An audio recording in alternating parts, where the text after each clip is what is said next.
হ্যাঁ, আমি প্রথমে একটু জিজ্ঞেস করতে চাই যে আপনার পড়াশোনা সম্পর্কে, আপনি কোথায় পড়াশোনা করেছেন এবং কতদূর পর্যন্ত পড়াশোনা করেছেন?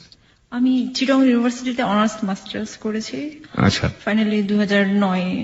ঠিক আছে, ফাইনালি মানে আপনি মাস্টার্স দিয়েছেন 2009। ওকে, আমাদের আজকের যে অতিথি তিনি চিটাগং ইউনিভার্সিটি থেকে অনার্স মাস্টার্স কমপ্লিট করেছেন। আচ্ছা, এমনি ঢাকা শহরে আপনি কোন একটা এলাকায় থাকেন এবং আপনি পেশা হিসেবে এখন কি করছেন? আমি একটি বাচ্চাদেরকে ইংলিশ মিডিয়াম স্কুলে টিচিং করছি। আচ্ছা, বাচ্চাদের একটা ইংলিশ মিডিয়াম স্কুলে আপনি পড়াচ্ছেন। আর আপনার এমনিতেই ছোটবেলা কেটেছে কোন এলাকায়? আসলে ছোটবেলা আমার খুব সুন্দর একটা জায়গায় কেটেছে, প্রকৃতির অনেক কাছাকাছি, বাংলাদেশের হিল ট্রেক্সে। ওকে, মানে পার্বত্য এলাকায় আপনি বড় হয়েছেন এবং সেখানেই আপনার ছোটবেলা কেটেছে। চলুন আমরা এবার স্টোরির দিকে যাই, গল্পের দিকে যাই। আপনি আসলে কোথা থেকে শুরু করতে চান? আমার গল্পটি অনেক বড়, তবু বলবো আর কি। আমরা শুনতে চাই। সেটা হচ্ছে ভালোবাসারই গল্প, ভালোবাসার দাবি নিয়ে আসছি এখানে। আমি যেহেতু আপনার ভালোবাসার দাবি নিয়ে আসছেন, আপনি আপনাকে যে মানুষটার কাছে আপনি দাবিটা নিয়ে এসেছেন সেই মানুষটা এই মুহূর্তে আপনাকে শুনছে হয়তোবা। ওকে, তো আগেই বলেছি আমি চিটং ইউনিভার্সিটিতে পড়াশোনা করেছি। তো সেখান থেকে শুরুটা 2008 লাস্টে ডিসেম্বরে কোন একটা 28 তারিখে, আমার মনে আছে তারিখটা। আমার ফোন আসছিল একটা অপরিচিত নাম্বার থেকে অনেক রাত্রে। তো রিসিভ করলাম, তো তখন কিন্তু নাম টাম কিছুই বললো না, শুধু কথা শুনলাম। তো ফোনটা কেটে দিলাম, কয়েকটা সেকেন্ড কথা মানে মুহূর্ত আর কি। এরপরে অনেকদিন আর ফোন আসে না, তারপর আবার আসলো ওই নাম্বার থেকে।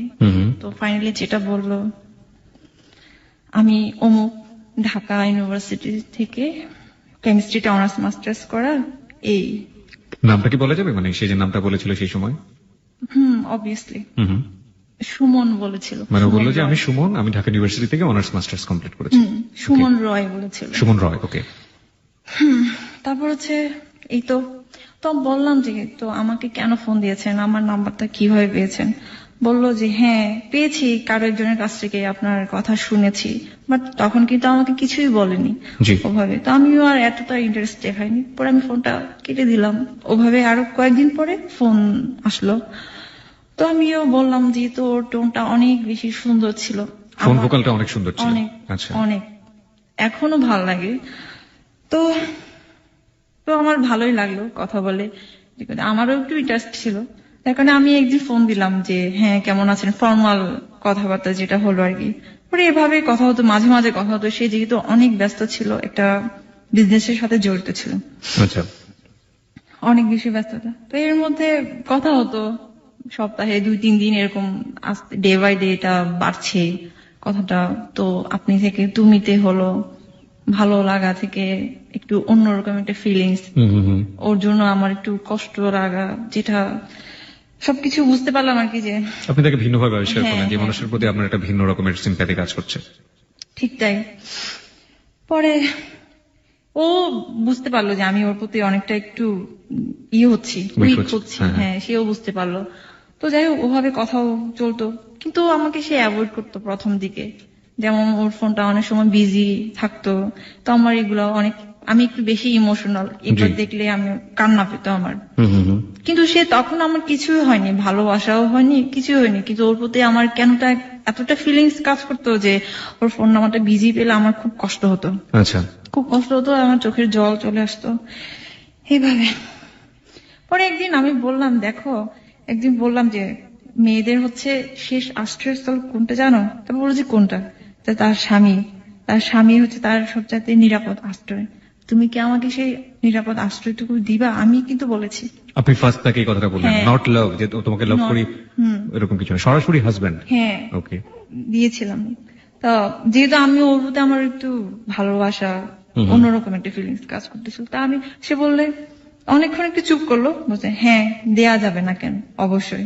তো তখন থেকে কথাটা আরো একটু এগোলো, যে আমি বুঝতে পারলাম যে ওর প্রতি আমার পরিপূর্ণ ভালোবাসা মেক হচ্ছে আর কি।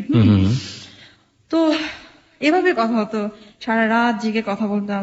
আমার রুমের পাশে অনেক সুন্দর একটা কার্নিশ ছিল, ওই কার্নিশে বসে বসে চিটাগং ইউনিভার্সিটিতে। ইয়েস, শামসুনার হলেই ছিলাম বলেই ফেলি। ওকে। তো আমার পাশে মানে রুমের পাশে একটা সুন্দর একটা গাছ ছিল, সেটা হচ্ছে চামেলি ফুলের গাছ। আচ্ছা। এত ওকে বলতাম যে দেখো আমি খুব সুন্দর একটা পরিবেশে তোমার সাথে কথা বলি, সারা রাত কথা বলতাম, সারা রাত এভাবে কখন যে ভোর হয়ে যেত। ও অনেক বেশি ভালো লাগা ছিল তখন। গান শোনাতাম ফোনে, আমার গানের গুলো মোটামুটি ভালো আছে। ওকে। গান শোনাতাম এভাবে আর কি, ঠিক আছে। তো কিন্তু মাঝে মাঝে সে আবার উধাও হয়ে যেত, ফোন বন্ধ থাকতো, কোথায় যেত, তখন আমার অনেক কষ্ট হতো, আমি অনেক কান্না করতাম। আমার বান্ধবীরা জিজ্ঞেস করতো কি হয়েছে কি হয়েছে, তখন নতুন নতুন ওর সাথে। তো আমি কাউকে কিন্তু বলিনি যে এরকম একটা ছেলের সাথে আমার এরকম হয়েছে, আমি কিছুই বলিনি তখনও। তো আমার অনেক ক্লোজ একটা বান্ধবী ছিল, নামটা বলি, তার নাম হচ্ছে সুমি, জি। রোকসানা আক্তার সুমি। তো ওকে আমি অনেক কিছু বলতাম আর কি, সবকিছু শেয়ার করতাম যে দেখো আমার একটা এরকম একটা ছেলের সাথে আমার পরিচয় হয়েছে, আমি তো ওকে ভালোবেসে ফেলছি বা ভালোবাসতে শুরু করেছি, আমি কি করব। কতদিন ছিল আপনাদের এই ধরনের মানে সম্পর্ক, যা দেখেননি দুই চোখে, শুধুমাত্র ফোনে? এটা ছিল হচ্ছে 2008 লাস্টে ওর সাথে কথা হইতো, 2009 মেতে ওর সাথে আমার প্রথম দেখা হয় 20 তারিখে। তার মানে বলতে গেলে প্রায় 6 মাসেরও বেশি। আচ্ছা। ওকে। ওভাবে তো ওরকম ভাবে আমি আবার বলতাম যে আমি একটু বেশি একটু স্বপ্নিক মানুষ আর কি। হ্যাঁ, যেমন আমি বৃষ্টিতে ভিজতে পছন্দ করি, তারপর হচ্ছে শাড়ি পরা আমার অনেক পছন্দ, অনেক ভালো লাগে। তো আমি এগুলা যখন হলের বিভিন্ন প্রোগ্রাম হতো আমাদের ভার্সিটিতে, আমার খুব ফিল করতাম যে আমার একজন মানুষ থাকবে কাছে, সে আমাকে দেখবে, আমি ওর সাথে ঘুরবো। যেমন বিভিন্ন ফেস্টিভ্যাল হয়, যে ভ্যালেন্টাইন্স ডে, তারপর পহেলা ফাল্গুন, এগুলো তো হয়, ক্যাম্পাসে হয় এগুলা। তো আমার খুব ইচ্ছে হতো। তো এপ্রিল 14 তারিখে যেটা হলো পহেলা নববর্ষ আর কি, আমি ওকে বললাম যে তুমি আসো না, আসো না। আমি কিন্তু ওর প্রতি অনেকটাই অধিকার, মানে সে দেয়নি হয়তো, বা আমি নিজেই আমি করছি, তুমি আসো, আমি শাড়ি পরবো, তুমি দেখবা আমাকে। কিন্তু তখনও কিন্তু দেখা দেখি হয়নি ওদের, ঠিক আছে, ওর সাথে আমার। পরে ও বললো যে একবার বলে আসবে, একবার বলে আসবে না। সে আমাকে বলে তুমি ঢাকায় আসো। আমি বলছি ঢাকা আসবো, আমি কোথায় থাকবো, আমার তো অনেক ঝামেলা হবে। যদিও আমি ঢাকায় পড়াশোনা করেছি কলেজটা, তারপরও আর কি। হ্যাঁ, তো তো আমি ওকে অনেক রিকোয়েস্ট করেছি, একদম ভোর রাত পর্যন্ত বলেছি তুমি আসো। সারা রাত আমার এখনো মনে আছে, আমি আমাদের হলের অনেক বড় একটা মাঠ ছিল, একদম চারপাশে অনেক ফুলের গাছ ছিল। তো ওই মাঝখানে কিছু চেয়ার ছিল বসার জন্য, ওখানে বসে বসে শুয়ে শুয়ে আমি ওর সাথে সারা রাত কথা বলছিলাম যে তুমি আসো। অনেক কান্না করেছে, কিন্তু সে আমার কথা রাখেনি। যাই হোক, আমি সবাই যেহেতু শাড়ি পরছে, তো আমিও পরলাম, শাড়ি টাড়ি পরলাম, সুন্দর করে সাজুগুজু করলাম, ফুল টুল দিলাম। আমার তো এগুলো একটু ভালোই লাগে।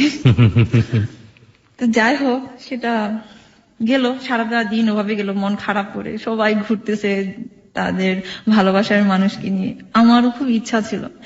ও একটি বারের জন্য আমাকে ফোন দিল না ওই দিন, একটি বারের জন্য ফোন দিল না। হয়তো সেও তার ফ্রেন্ডের সাথে সময় কাটিয়েছে এখানে, আমি জানি না, এটা আমাকে আর পরে বলেনি। সারা রাত আমাদের ভার্সিটির প্রোগ্রাম হয়েছিল, লালন গান, এই সেই কত কিছু। তো এই তো হলে আসলাম, অনেক কান্না করলাম ওই দিনও, আবার রাত্রেও। ও ফোনই দিল না, আমার ফোন রিসিভ করলো না। এভাবে 2-3 দিন পরে আবার কথা হলো। তো আমি বললাম তুমি এত কষ্ট দিচ্ছ কেন আমাকে, শুরুটাই তো তুমি আমাকে কষ্ট দিচ্ছ। বলছে না আমি তোমাকে এত কষ্ট দিচ্ছি না, হ্যান ত্যান, এইভাবে অ্যাভয়েড করলো কথাগুলো। আসলে তোমাকে বুঝতে হবে, আমি অনেক ব্যস্ত থাকি, এইরকম কাজ করি, আমার এখানে যেতে হয়, ওখানে যেতে হয়। সে আবার আমাকে সবকিছু শেয়ার করতো, যে কোথায় যাচ্ছে, কি ড্রেস পরছে। ওর আবার ব্ল্যাক কালারের অনেক, মানে ব্ল্যাক কালারটা অনেক বেশি পছন্দ করতো আর কি। আচ্ছা আচ্ছা। অনেক বেশি পছন্দ করতো। আমার এখনো মনে আছে, সে একবার বরিশাল গিয়েছিল কাজে, তো তখন মনে হয় শীতকাল ছিল, হোল একদম সবকিছু ব্ল্যাক পরেছিল। আমাকে বলছে দেখো আমি তো এমনিতেই ব্ল্যাক, আমি ড্রেসও পরেছি ব্ল্যাক, আমাকে একদম চিনাই যাচ্ছে না। তো আমার খুব হাসি পেল, মজা লাগলো কথাটা। তখন আপনাদের দেখা হয়নি? না, দেখা হয়নি। তো আমি ওকে অনেক বেশি ফিল করতাম, কারণ ওর ভয়েসটা এতটা সুইট এখনো, মানে কি বলবো না যে সে মোটিভেশন করতে পারে, আমি ওকে যেহেতু। যাই হোক, পরে ওরকম ভাবে সে বললো যে আমি তোমাকে দেখবো, না না আচ্ছা। আমি বললাম যে আমি তোমাকে দেখবো, আমি তোমাকে দেখতে চাই, কিভাবে বলো, তুমি আসো এখানে। বলছে তারপর বলছে তুমি আগে আমাকে ছবি দাও, আমি তোমাকে দিব। তারপর তুমি তো আমাকে দেখছো, তুমি তো দেখেই তো তুমি নিশ্চয়ই কারোর কাছ থেকে আমার নাম্বারটা নিয়েছো। বলছে আমি তোমাকে দেখি নাই, তবে শুনেছি তুমি কিরকম, সে আমাকে বলেছে এটা। তারপর বললাম যে ঠিক আছে। তা আমি আগে ছবি দিলাম ওকে, 2টা ছবি দিলাম, একটা শাড়ি পরা ছবি ছিল আর একটা হচ্ছে সালোয়ার কামিজ পরা ছবি ছিল। আচ্ছা। This track was downloaded from FusionBD.com.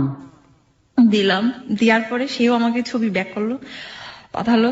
তো ওর ছবিটা একটা ছিল হচ্ছে বিচে, 2টা বিচে ছিল, আর একটা এমনিতেই একটা ব্রিজের উপর।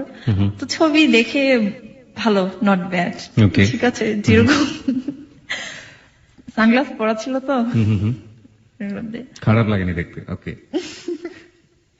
যেটা হোক, পরে ওরকম ভাবে মেয়ে ওটা ও আপনাকে দেখে কি বললো? আমাকে বলেছে কোনো কিছুই বলে নাই, কোনো কিছুই বলে নাই। অন্তত আমি দেখতে ভালো না, এই জন্য কিছুই বলে নাই। ওকে, আপনি দেখে তাকে কি বললেন? আমি বললাম আমি আমার মনের মানুষকে পেয়ে গেছি, এটাই বলেছি। ওকে। স্বপ্নের মানুষকে। যাই হোক, পরে ওরকম ভাবে চলছিল। তো এখন ছবি দেখার পর না সে আমাকে অ্যাভয়েড করতো, কথা বলতে চাইতো না। আমি যেভাবে ওকে লাইক করতাম, মানে যেভাবে আমি ওকে চেতাম, সেভাবে সে আমাকে বেশি সময় দিত না আর কি। যেমন আমার ভালো লাগে হচ্ছে আমি ওর সাথে অনেকক্ষণ কথা বলবো, এবং আমার খাওয়া দাওয়া রান্না বান্না কোনো কিছু ঠিক থাকে না, আমি কথা বললেই তো ওর সাথে কথা বলছি এরকম। কিন্তু ও কি করে, ফুট করে ফোনটা কেটে দেয়, ফোনটা কেটে দিয়ে ফোন বন্ধ করে রাখে। জানি না অন্য কোনো সিম ইউজ করে কিনা, তখনও তো আমি শুধু একটা নাম্বারই জানতাম। যাই হোক, ওরকম ভাবে আমাকে কষ্টও দিছে, অনেক কষ্ট দিছে। তো ফাইনালি যেটা হলো যে মে 20 তারিখে সে আসবে, চিটাগং যাবে আর কি, আমার সাথে মিট করতে যাবে। এর মধ্যে আমাদের মাস্টার্স এর পরীক্ষার ডেট দিয়ে দিছে, 23 তারিখ থেকে পরীক্ষা শুরু হবে। তো ও যেতে চায় না। আমি বললাম তুমি আসো প্লিজ, তুমি আসো, আমাকে একবার দেখে যাও তুমি। তো আমাকে বলে তুমি আসো ঢাকা। আমি বলছি আমি কিভাবে আসবো, আমার তো পরীক্ষা শুরু হয়ে যাচ্ছে, আমার তো প্রিপারেশনও ভালো না। যেটা সত্যি কথা, আমার মাস্টার্স এর প্রিপারেশন মোটেই ভালো ছিল না। তারপরেও কিভাবে যেন ফার্স্ট ক্লাসটা পেলাম আর কি। আপনি আপনার সাবজেক্ট থেকে ফার্স্ট ক্লাস পেয়েছেন? ফার্স্ট ক্লাস পেয়েছি। ওকে। পরে যাই হোক, মাস্টার্সে ফার্স্ট ক্লাস, অনার্সে কি? second class। অনার্সে সেকেন্ড ক্লাস ছিল, মাস্টার্সে ফার্স্ট ক্লাস ছিল। ওকে। আচ্ছা। পরে তো ফাইনালি ঠিক করলো। তাও বললাম যে তুমি একটা কাজ করো, তুমি যদি রাত্রে চলে আসো, আমরা সারাদিন আমরা সময় কাটাতে পারবো। তো সে কি করলো, না আমি পারবো না। তখন সে কিন্তু ভাইয়ের বাসায় থাকতো, মিরপুরে আর কি, ঠিক আছে। ভাইয়ের বাসায় থাকতো, বলে কি না আমার ভাইয়া এরকম, দাদা এরকম সমস্যা হবে। তো আমি বললাম যে তাহলে তুমি একটা কাজ করো না, তুমি বলো যে কোনো একটা ফ্রেন্ডের বিয়ের প্রোগ্রামে যাচ্ছ, এগুলা। তারপর সে যেটা বললো, আমি ওকে অনেক বলছি যে আসো, তুমি রাত্রে আসো, সকালবেলা পৌঁছলে তুমি সারাদিন থাকে আবার রাত্রে চলে যেতে পারবা। মানে আমি ওকে এতটা বেশি ফিল করেছি, এতটা বেশি আমার খুব কাছে পেতে ইচ্ছে করতেছিল আর কি। তো যাই হোক, পরে ও আসলো, সেটা হচ্ছে বললো যে তুমি ঠিক আছে, তুমি আমাকে তাহলে ফোনে রিং করো যে আমাকে ঘুম থেকে জাগাই দিও। আমি তো ঘুম থেকে উঠতে পারি না, 5টার সময় জাগাই দিবে। সে কি করলো, 6টা কিংবা 7টার দিকে মনে হয় বাসা থেকে বের হলো, একদম দেরি, কি বলবো, কখন 10টার দিকে মনে হয় সে ঢাকা থেকে রওনা দিয়েছে। তো চিটাগং পৌঁছতে যেটা হলো, অনেকক্ষণ সময় লাগলো, 5-6 ঘন্টায় তো সময় লাগলো। তো আমি এর মধ্যে আমি চিটাগং গেলাম ওর জন্যই, আগেই গেলাম আমি। এর মধ্যে আবার সে আমার ফোন রিসিভ করে না এরকম, আবার আসবে নাকি আসবে না সেটাও আমি কনফিউশনে ছিলাম। হ্যাঁ, কারণ সেটা আমাকে কোনো কিছু খুলে বলেনি, যাবে নাকি যাবে না, হয়তো বা সারপ্রাইজ ছিল। তো এর মধ্যে আমি আবার আমার বান্ধবী, তারপর হচ্ছে ছোট বোন একটা ছিল মিত্রার সাথে আমার অনেক ভালো রিলেশন ছিল আর কি ওদের সাথে। মিত্রা সবই জানে। তো মিত্রাকে বললাম, কেঁদে বলছি, মিত্রা দেখো তোমার দাদা না আমার সাথে চিট করেছে, সে আসবে না, সে আমাকে এমনিতে এখন ফোন রিসিভ করছে না। তো ওরা বললো যে দিদি তুমি তাহলে চলে আসো, ওখানে আর থেকো না, তুমি চলে আসো। তো এমনি চলে আসবো, রেডি হচ্ছিলাম, চলে আসবো। এর মধ্যে সে ফোন দেওয়ার পরে বলতেছে, তারপর আমি বললাম যে আমি তো চলে যাচ্ছি, তুমি তো আসতেছো না, আমি জানি তুমি আসতেছো না, তুমি আমার সাথে চিট করেছো। আমি একটা জিনিস একটু জানতে চাইবো যে আপনি তো তাকে আপনার মনের কথা জানিয়ে দিলেন যে আপনার স্বপ্নের মানুষ আপনি পেয়ে গিয়েছেন, এই সময়ের মধ্যে সে কি একবারও আপনাকে বলেছে যে সে আপনাকে ভালোবাসে বা আপনিও তার মনের মানুষ? এরকম ভাবে বলেনি, তবে আমি ওর কথায় বুঝতে পেরেছি সেও আমার প্রতি কিছুটা দুর্বল হয়েছে। হয়তো বা তার কিছু থাকতে পারে, জানি না আর কি। যাই হোক, সেটা আমি আর জানার চেষ্টা করিনি। পরে ওরকম ভাবে তো বললো যে দেখো তুমি যদি চলে যাও তাহলে কিন্তু তুমি মিস করবা, আমি তোমার নাম্বারটা কার কাছ থেকে পেয়েছি সেটা কিন্তু তুমি মিস করবা। তা আমি বললাম যে তুমি কি আসতেছো? বলছে হ্যাঁ আমি আসতেছি, আমি অমুক জায়গায় আছি, তুমি হানিফ কাউন্টারে আসো। তারপর আমি, আমার মনে আছে আমি ইয়ে থেকে গেলাম, শপিং কমপ্লেক্স নামে একটা জায়গা আছে মুরাদপুর, ওখান থেকে গেলাম আমি হচ্ছে হানিফ কাউন্টারে। তো আমি একটা পিছনের সিটে একটা বসেছিলাম আর কি, যেখানে গেস্ট হাউস ছিল। তো ও আগে থেকেই বসেছিল একটা পাশে ছোট্ট একটা দোকানে, ওখানে বসেছিল, বসে সে কিছু হালকা খাচ্ছিল আর কি। তো আসলো, আসার পরে হাসলো সেও, আমি তো ওকে দেখে ছবির সাথে মিলাতে পারছি না আর কি। হ্যাঁ, তখন চোখে চশমাও নেই, গায়ে কালো কাপড়ও নেই। আমার এখনো মনে আছে সে একটা কফি কালারের একটা প্যান্ট, তারপর Okay. হচ্ছে স্কাই কালারের। ও এখানে একটা কথা আছে, সে তার প্রিয় রং হচ্ছে ব্ল্যাক আর একটা হচ্ছে ব্লু কালার। সে আমাকে বলেছিল তোমার সাথে আমার ফার্স্ট যেদিন দেখা হবে তুমি পরবা হচ্ছে ব্লু কালারের একটা ড্রেস। তো আমি ওর কথা রেখেছি, আমি ব্লু কালারের একটা ড্রেস পরে গিয়েছিলাম। আমাকে ভালোই লাগছিল, জানি না সবাই বলছিল ভালো লাগছে, যাই হোক এটাই। ও তারপর দেখা হলো, তারপর বসলাম কিছুক্ষণ ওই ছোট্ট পাশের দোকানে আর কি। ও বললো যে তুমি কিছু খাবা? বলছে না। প্রথম কথা এটা ছিল তুমি কিছু খাবা? আচ্ছা, তো বলছে না আমি কিছু খাবো না, আমি শুধু তোমাকে দেখবো বলো। আপনি বলেছিলেন এটা? ওকে, আর ও কি বললো? তুমি কিছু খাবা? হ্যাঁ, আর কিছু কথা হলো না। পরে ওখান থেকে বের হয়ে আমরা রিক্সা নিয়ে আমরা ইয়েতে গেলাম, ফয়েজ লেকে গেলাম আর কি।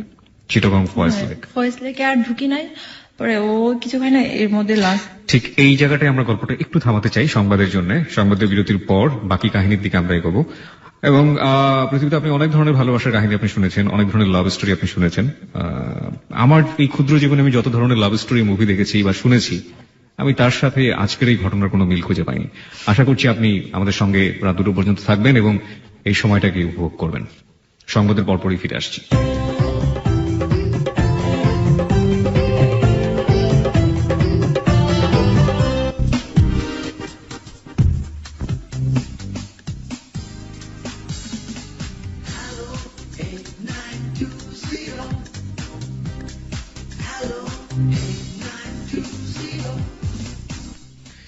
সংবাদের পর আরো একবার স্বাগত হ্যালো 8920-তে। কিবরিয়াকে শুনছেন আপনি এবিসি রেডিও FM 89.2 এবং কিবরিয়ার সাথে আজকে আমরা যেটাকে হট সিট বলি, এবং আমরা বলতে পারি আমার সাথে স্টুডিওতে যিনি আছেন আমাদের প্রিয় শ্রোতা, আমাদের তার নাম হচ্ছে রিনি, এবং তার গল্প আমরা শুনছিলাম সংবাদের আগ পর্যন্ত। এবং প্রত্যেকটা গল্পই আসলে জীবনধর্মী গল্প, তা সেটা ভালোবাসার হোক কিংবা তা সেটা দুঃখের হোক, কষ্টের হোক, যে কোনো কিছু হোক না, জীবনের সাথে এগুলো জড়িয়ে থাকে।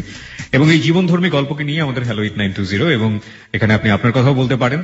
আমাদেরকে ফোন করার নাম্বারটা হচ্ছে 91156668, যেটা অনুষ্ঠানের শুরুতেই বলে নিয়েছি। 24 ঘন্টায় নাম্বারটি খোলা থাকে, খোলা রেখেছি এবিসি আপনার জন্য।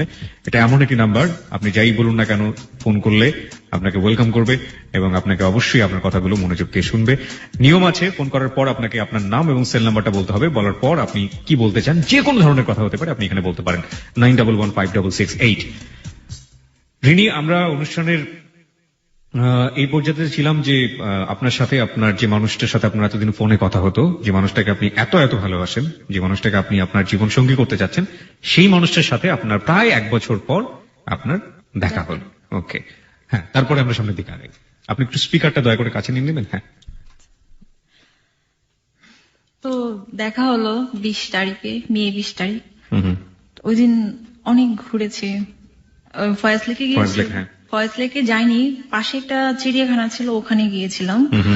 তো যাই হোক, যতটুকু সময় ছিল অনেক কাছাকাছি ছিলাম। তো মনে হচ্ছিল, আমার একবারের জন্য মনে হয়নি যে ওদিন আমার সাথে প্রথম দেখা। ঠিক আছে, এতটা ফিল করেছি। ও হয়েছে কিনা জানি না আমি, যাই হোক। আপনি কখনো জিজ্ঞেস করেননি যে তোমার কেমন লাগছে, তোমার ভালো লাগছে কিনা?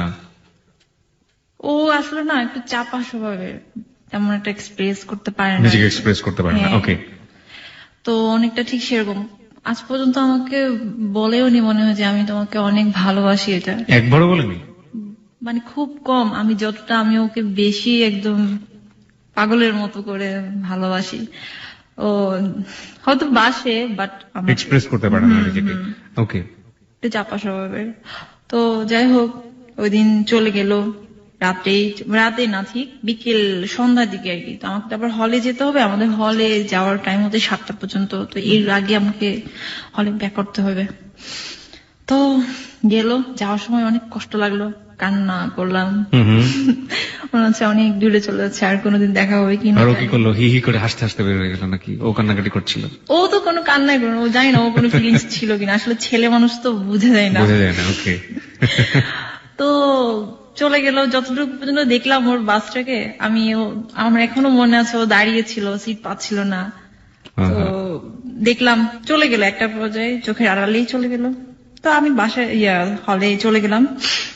এখন তো সবাই জিজ্ঞেস করছে কি অবস্থা, কি হলো কি এরকম দেখতে কত কিছু। আর বলছি দেখতে যেরকমই হোক না কেন, আমি আমার মনের মানুষকে পেয়ে গেছি। আমি যাকে এতদিন আমি স্বপ্নে আমি কল্পনা করেছি তাকে আমি পেয়েছি। আমার মনে হচ্ছে আমি পেয়েছি, জানি না আদৌ পাবো কি না তাকে। ওরকমই চলতেছিল। একটা পর্যায়ে আমার পরীক্ষা শুরু হলো। এরপরে যেটা দেখলাম আর কি, হ্যাঁ পরিবর্তন, অনেক বড় পরিবর্তন। এর আগে তো সে আমাকে অ্যাভয়েড করতো, ফোনে কথা বলতে চাইতো না, ফোনটা বিজি রাখতো। এখন দেখা হওয়ার পর থেকে সেই এখন বেশি এক্সাইটেড হয়ে গেছে। টাইম টু টাইম আমাকে ফোন দেয়, ভাত খেয়েছে কিনা, পড়াশোনা করছি কিনা, পরীক্ষা যেহেতু এখন আমার একদম অনেক বেশি কেয়ারিং হয়ে গেল। অনেক বেশি কেয়ারিং হয়ে গেল। তো আমার এই জিনিসগুলো অনেক বেশি ভালো লাগলো। আমি বললাম যে কেন তুমি আমাকে দেখার আগে কেন তুমি এরকম ছিল আর এখন কেন এমন হলো? বলছে আমি জানি না, বলতেছে কেন জানি, তোমাকে দেখে আমার অনেক ভালো লেগেছে। আচ্ছা আচ্ছা। এটা কেন ভালো লাগে, তুমি তো আমাকে ছবিতেও দেখেছো আর শুনেছো, তাই না? তো বলছে জানি না, মানে সে শুধু জানি নাই বললো, আর কোনো কিছু আর বলতে পারলো না। তো ওরকম ভাবে অনেক বেশি কেয়ারিং করলো। একটা পর্যায়ে আমার বিয়ের প্রপোজাল আসলো আর কি। বিয়ের প্রপোজাল আসলো মানে কি? মানে এই ছেলে বিয়ের প্রপোজাল দিল আপনার পরিবার থেকে? আচ্ছা আচ্ছা আচ্ছা, পরিবার থেকে আসে না, অন্য অন্য জায়গা থেকে আসলো। আচ্ছা। আমার তো এমনিতে বিয়ের প্রপোজাল আসতেছিল প্রায় অনেক দিন আগে থেকে। তো যেভাবে হোক আমি মাকে বলেছি, দেখো আমার ফাইনাল পরীক্ষা শেষ না হওয়া পর্যন্ত আমি বিয়ে করতে পারছি না, কিংবা আমার ক্যারিয়ার করবো ড্যানে আমি বিয়ে করব। তো ওটা অতটুকু পর্যন্ত আমি আমার মাকে সেভাবে বলে বলে আমি রেখেছি। বাট ফাইনালি যেটা আসলো সেটা হচ্ছে অনেক ভালো একটা বিয়ের প্রপোজাল, বাইরে থাকে ছেলেটা। আচ্ছা, এখানে আমি একটু আমাদের শ্রোতাদের উদ্দেশ্যে একটু একটা জিনিস পরিষ্কার করে রাখতে চাই। আমি আপনার পুরো পরিচয়টা দিতে চাই না, কিন্তু আপনি যে কমিউনিটিতে বড় হয়েছেন বা যে সমাজটাতে বড় হয়েছেন, সেই সমাজের নিয়ম হচ্ছে যে আপনার সেই সমাজের লোকের সাথে আপনার বিয়ে হতে হবে এবং তার বাইরে আপনি অন্য কোনো ছেলেকে বা বাঙালি ছেলে বলতে যেটা বোঝায় সেই ছেলেকে আপনি বিয়ে করতে পারবেন না। মানে একটা ক্ষুদ্র নৃগোষ্ঠীতে আপনি বড় হয়েছেন এবং সেটা পাহাড়ের কোলেই। এবং আগেই তো বলেছি বাংলাদেশে হিল ট্রেক্স তো তিনটা আছে, বান্দরবান, খাগড়াছড়ি, রাঙ্গামাটি। এবং আমি খাগড়াছড়িতে, আমার জন্ম হচ্ছে খাগড়াছড়িতে, বড় হয়েছি ওখানে। এই তো আপনার যে বিয়ের প্রস্তাবটা যেটা এসেছিল সেটা কি আপনার গোত্রেরই লোকজন? আমাদেরই গোত্রেরই লোকজন। তো সে থাকে আবার বাইরে থাকে, আমি বলতে চাচ্ছি না। ওকে, হ্যাঁ ঠিক আছে। তো যাই হোক, আমার মা তো অনেক বেশি ইয়ে হয়ে গেল যে হ্যাঁ এরকম ছেলে আর পাওয়া যাবে না, ভালো ছেলে, ভালো ফ্যামিলি, সবকিছুই। তো এখন আমি কিভাবে বলবো? আমি ওকে বললাম দেখো আমার তো এরকম একটা বিয়ের প্রপোজাল আসছে, আমি কি করব, আমি কি করব তুমি বলো। অনেকটা হয়ে গেল। আর আমি চিন্তা করি এটা যে, কারণ আমি যে ফ্যামিলিতে বড় হয়েছি সেটা তো কোনোদিনও অ্যাকসেপ্ট করবে না। আর সোসাইটি একটা কথা আছে, সেটাও আমার চিন্তা করতে হচ্ছে। এগুলা অ্যাকসেপ্ট করবে না মানেটা কি? ওর কোয়ালিটি নাকি বাঙালি ছেলে এই কারণে অ্যাকসেপ্ট করবে না? অ্যাকচুয়ালি কোয়ালিটি এখানে ডাজন্ট ম্যাটার, মানে আপনাদের গোত্রের না, এটাই হচ্ছে মূল কারণ। ওকে, তারপর বলে রাখি এখানে ওর আর আমার রিলিজন অন্য রিলিজন। আপনার রিলিজন আলাদা ছিল এবং ওর রিলিজন আলাদা ছিল। ওকে, এখানে তারপর হচ্ছে এই তো বলতো না তুমি চিন্তা করো না, তুমি একটা কাজ করো, তুমি পরীক্ষা শেষ হলে তুমি ঢাকায় চলে আসো, এভাবে আমাকে বললো। আমি বলছি দেখো ঢাকায় চলে আসো বললে তো হবে না, আমার তো এখানে অনেক জিনিসপত্র রয়ে গেছে, আমি এগুলো নিয়ে কিভাবে আসবো। তারপর সে বলল না তুমি চিন্তা করো না। কিন্তু এর মধ্যে আবার সে একটু অন্যরকম হয়ে গেল, আবার মাঝে মাঝে ফোন বন্ধ পাইতাম। তারপর হচ্ছে একটু কেমন জানি ছাড়া একটা কেমন জানি আর কি। তো আমার অনেক কান্না পেত, আমি বেশি একদম কেঁদে ফেলি। আমি আগে বলেছি আমি অনেক বেশি ইমোশনাল। তো একটু আনসার্টেন একটু হচ্ছিল আর কি, যে রিলেশনটা আসলে কি, মানে এরকম আর কি। তারপর এদিকে আমার মা প্রতিনিয়ত ফোন দিচ্ছে যে দেখ তো পরীক্ষা শেষ হলে কিন্তু বাড়িতে আসতে হবে, আসতে হবে তোর। মানে চিটাগং ইউনিভার্সিটি থেকে বাড়িতে চলে আসে। হ্যাঁ আসতে হবে। এরকম ভাবে পরীক্ষা দিচ্ছিলাম, পরীক্ষা মোটামুটি ভালোই হচ্ছিল, যদিও প্রিপারেশন ভালো ছিল না। সারাদিন ওর সাথে কথা বলি, রাত কথা বলি, আবার একটু প্রিপারেশন নিয়ে পরীক্ষা দিতাম, এরকম অবস্থা। তো সে আবার আমাকে বলতো যে হ্যাঁ পরীক্ষা। এর মধ্যে যেহেতু আমার চিন্তা করলাম যে ওর সাথে আর হবে না, আর মনে হয় যেটুকু হয়েছে অতটুকুই হয়েছে, আর আমি ফ্যামিলিকে আমি কোনোদিন বলতে পারবো না যে আমার অমুক একটা ছেলের সাথে এরকম অ্যাফেয়ার চলছে, অ্যাফেয়ার আছে, এটা কোনোদিন এস্টাবলিশ করতে পারবো না আর কি। এটা একটা ভয় ছিল আমার। আমি জানি এটা আমার লেকিংস, আমি জানি, শুরুতেই বলে রাখছি এটা আমার একটা ফলস। এটা কি শুধুমাত্র আপনার ফলস? কারণ আপনি তো জানতেনই যে আপনাকে মানে মেরে কেটে ফেললেও এই ছেলেকে কোনোভাবে আপনার পরিবার বা আপনার সমাজ মেনে নেবে না, কোনোদিনও মানবে না, কোনোদিনও মানবে না। তারপর আমি ওর দিকে ইনভলভ হয়েছিলাম, সেটা যে হোক ভালোবাসার টানে কিংবা হৃদয়ের টানে। তো এভাবে তো ফাইনালি যেটা হলো, আমার মা পরীক্ষা শেষ করার 2 দিন পরে আমার মা আসলো, মা আর ভাই, ছোট ভাই এসে আমাকে বলছে যে আগে থেকে কিন্তু সবকিছু রেডি করে রাখতে হয়েছে আর কি, যে আমার অনেক জিনিসপত্র ছিল, কম্পিউটার ছিল, হ্যান্ড ট্যান্ড কত কিছু ছিল আর কি আমার হল লাইফে। তো ওই দিন যেদিন চলে যাব, এর আগে কিন্তু আমার ভালোবাসার মানুষ সে আমাকে নিতে গিয়েছিল আর কি, যে মানে বলছিল যে আমি আসবো, আমি চিটং আসবো। তা আমি ওকে বাধা দিয়েছি, না তুমি এসো না, তুমি আসো না, এসো না, এখন এসো না। আমি চাচ্ছিলাম যে ও এসে একটা কিছু একটা হোক, সেটা আমি চাচ্ছিলাম না আর কি। হ্যাঁ, তো যাই হোক, পরে বাড়িতে আমাকে নিয়ে গেল। বাড়িতে নিয়ে যাওয়ার ঠিক 15 দিনের পরে আমার এঙ্গেজমেন্ট হয়ে গেল ওই ছেলের সাথে, প্রবাসী ওই ছেলেটার সাথে, আপনার গোত্রের যে ছেলেটা। তো এঙ্গেজমেন্ট বলতে কি আশীর্বাদ আর কি, ঠিক আছে, আমরা তো আশীর্বাদই বলি। তো ওই ছেলে তখনও বাইরে ছিল, এপ্রিলে আসার কথা ছিল আর কি, এপ্রিলে আসার কথা ছিল। ওর মা, তারপর আত্মীয় স্বজন সবাই এসে আমাকে আশীর্বাদ করে গেল। এর মধ্যে কিন্তু আমি ওকে অনেক লাভ করি, এটাও আমি ভুলতে পারছি না। বাট তারপর আমি একটা যেটা হচ্ছে আমি ডিসিশন নিয়েছিলাম যে যেহেতু আমি এঙ্গেজমেন্টটা করেই ফেলেছি, তাহলে আমি এখন আমার বাবা মায়ের কথা মতো আমি ওই ছেলেটাকে বিয়ে করবো। ওই ছেলেটাকে আপনার দেখা হয়নি? ছেলেটা তখন অস্ট্রেলিয়াতেই থাকে। অস্ট্রেলিয়া থাকে, ছবিতে দেখেছি, কথা হয়েছে। আচ্ছা আচ্ছা, অস্ট্রেলিয়া। ওকে, যাই হোক, তারপরে পরবর্তীতে কি হলো? মানে যখন আপনি সিদ্ধান্ত নিয়ে ফেলেন সেই ছেলেটাকে আপনি বিয়ে করবেন, এবং লম্বা একটা ব্রেক আপনার চলে আসলো, আপনি যাকে লাভ করেন তার সাথে, তাই তো? তারপর আমি সিম চেঞ্জ করেছিলাম মাঝখানে, আবার আগের সিমে আবার গেছি, এরকম আর কি। সে আমার বেশ কয়েকটা নাম্বারই জানতো, যার কারণে আমি আর করতে পারিনি আর কি। পরে আমি ওকে মেসেজ দিলাম যেদিন আমার এঙ্গেজমেন্ট হবে, যে দেখো আমার মানে অমুক তারিখে আমার এঙ্গেজমেন্ট হবে। কিন্তু সে বিশ্বাস করেছে কিনা জানি না আর কি। হ্যাঁ, এর মধ্যে কিন্তু সে আমার সাথে অনেকবার ফোনে ট্রাই করেছে, বাট আমি নিজেই আমি ওকে অ্যাভয়েড করেছি প্রথম দিকে আমি ওকে অ্যাভয়েড করেছি, কারণ আমি যেহেতু ফ্যামিলির সাথে আমি অ্যাডজাস্টমেন্ট হচ্ছি, যার কারণে আমি চেয়েছিলাম তাহলে ওকে আর কেন কষ্ট দিব, কষ্ট তো আমিও পাচ্ছি, ও আরো বেশি পাবে, এই কারণে। তো যাই হোক, যথারীতি আমার এঙ্গেজমেন্ট হলো, আশীর্বাদ হলো, ছোটখাটো একটা বিয়ের মতো একটা প্রোগ্রাম হয়েছিল আমাদের বাড়িতে, অনেক আত্মীয় স্বজন, তারপর হচ্ছে পাড়ার প্রতিবেশী সবাই, আর শ্বশুর বাড়ির লোকজনও অনেক কিছুই নিয়ে আসলো আমার জন্য। এক কথায় আমার শাশুড়ি আমাকে তো অনেক বেশি একদম কি বলবো, নিজের মেয়ের মতো করে, মানে যেটা বলে না মনে প্রাণে একটা বউ পেয়েছি, হয়তোবা সেরকম ভাবে পেয়েছিল আমাকে। যাই হোক, পরে ফাইনালি যেটা হলো, এর মধ্যে কিন্তু ওর সাথে আমার কোনো কথা হয় না, সুমনের সাথে আর কোনো কথাই হয় না। আমি টোটালি ওকে অ্যাভয়েড করি, ফোন দিলে রিসিভ করে না, তারপর অন্যকে দিয়ে ফোন রিসিভ করাই, এই হ্যান ত্যান এগুলা। এর মধ্যে আমাকে যেহেতু বাইরের একটা ছেলের সাথে বিয়ে হয়েছে, মানে এঙ্গেজমেন্ট হয়েছে, তো সেভাবে তো নিজেকে সেট আপ করতে হবে, হ্যাঁ রেডি করতে হবে। তো আমাকে ঢাকায় পাঠানো হলো ড্রাইভিং শেখার জন্য, হাইলস করার জন্য, বিভিন্ন আরো যা যা কিছু লাগে আর আইএলস এবং ড্রাইভিং শেখার জন্য। তো ফাইনালি আবার 20 দিন পরে আমি ঢাকায় আসলাম। ঢাকায় এসে প্রথমে আমি একটা বাসায়, আমার কাজিনদের সাথে বাসায়, আমি বলতে চাচ্ছি না কোথায়, ওকে ঠিক আছে, উঠলাম। তখনও কিন্তু সে জানে না যে আমি ঢাকায় আসছি। এটা পরে একটা দিন সে এক পর্যায়ে সে জানতে পারলো যে আমি ঢাকায় চলে আসছি। এটা ঢাকায় চলে আসছি যে না শুনছে, তখন থেকে সে আরো বেশি ক্রেজি হয়ে গেছে, আমাকে দেখবে, আমাকে মানে আমার সাথে দেখা করার জন্য আর কি। কিন্তু সে সুমন, হ্যাঁ। তা আমি কিন্তু অ্যাভয়েড করতেছিলাম, বারবার আমি অ্যাভয়েড করতেছিলাম, না আমি ঢাকায় না, আমি তোমার সে সাথে জানলো কিভাবে যে আপনি ঢাকায় এসেছেন? জানতে পেরেছে হচ্ছে এরকম, আমাকে ফোন দিয়েছিল, আমি তখন ফোনের কাছে ছিলাম না, আমি ওয়াশরুমে ছিলাম। তো আমার কাজিন রিসিভ করেছিল, কাজিনটাই বলেছে আর কি যে দিদি তো এখন ওয়াশরুমে, বলছে কোথায় এটা, ঢাকায়। ঢাকায় কোথায়, অমুক জায়গায়, এভাবে বললো। পরে তো এভাবে আর কি, ঠিক আছে। তো যেহেতু আমি ওকে লাভ করি, অনেক ভালোবাসি ওকে, যার কারণে আমি আর ওকে অ্যাভয়েড করতে পারিনি। তো দেখা গেছে আমাদের যোগাযোগটা ওরকম ভাবে হয়েছিল।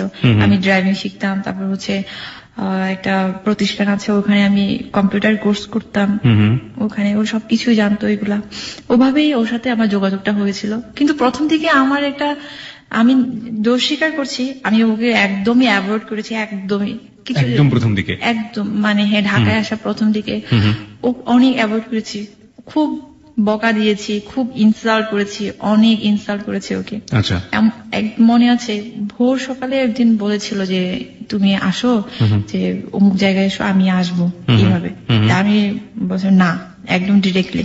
আচ্ছা। যেহেতু আমি এখন একজনের সাথে ইনভলভ হয়ে গেছি, আমার ফ্যামিলি আছে, তো চাচ্ছিলাম না যে ওকে আবার নতুন করে কষ্ট দিই, এই জন্য। তো দেখা গেল ওরকম ভাবে, আর ওরকম ভাবে চলতে চলতে আমি আর পারিনি। পরে ওর সাথে আমার যোগাযোগ হয়ে গেল, দেখা হলো, দেখা হওয়ার পরে তো আরো বেশি কান্না করলাম, অনেক, ও অনেক বেশি ইমোশনাল হয়ে গেল, এভাবে এগুলো আর কি আমাদের সম্পর্কটা। হ্যাঁ, তো ফাইনালি ওখানে 1 মাস ছিলাম আমি ওই বাসায়। বাসা থেকে চেঞ্জ করে আমি একটা হোস্টেলে উঠলাম। আচ্ছা আচ্ছা। আমি বলতে চাচ্ছি না হোস্টেলের নামটা আপনি বলতে চাচ্ছেন না? ওকে, সমস্যা নেই। যাচ্ছি না।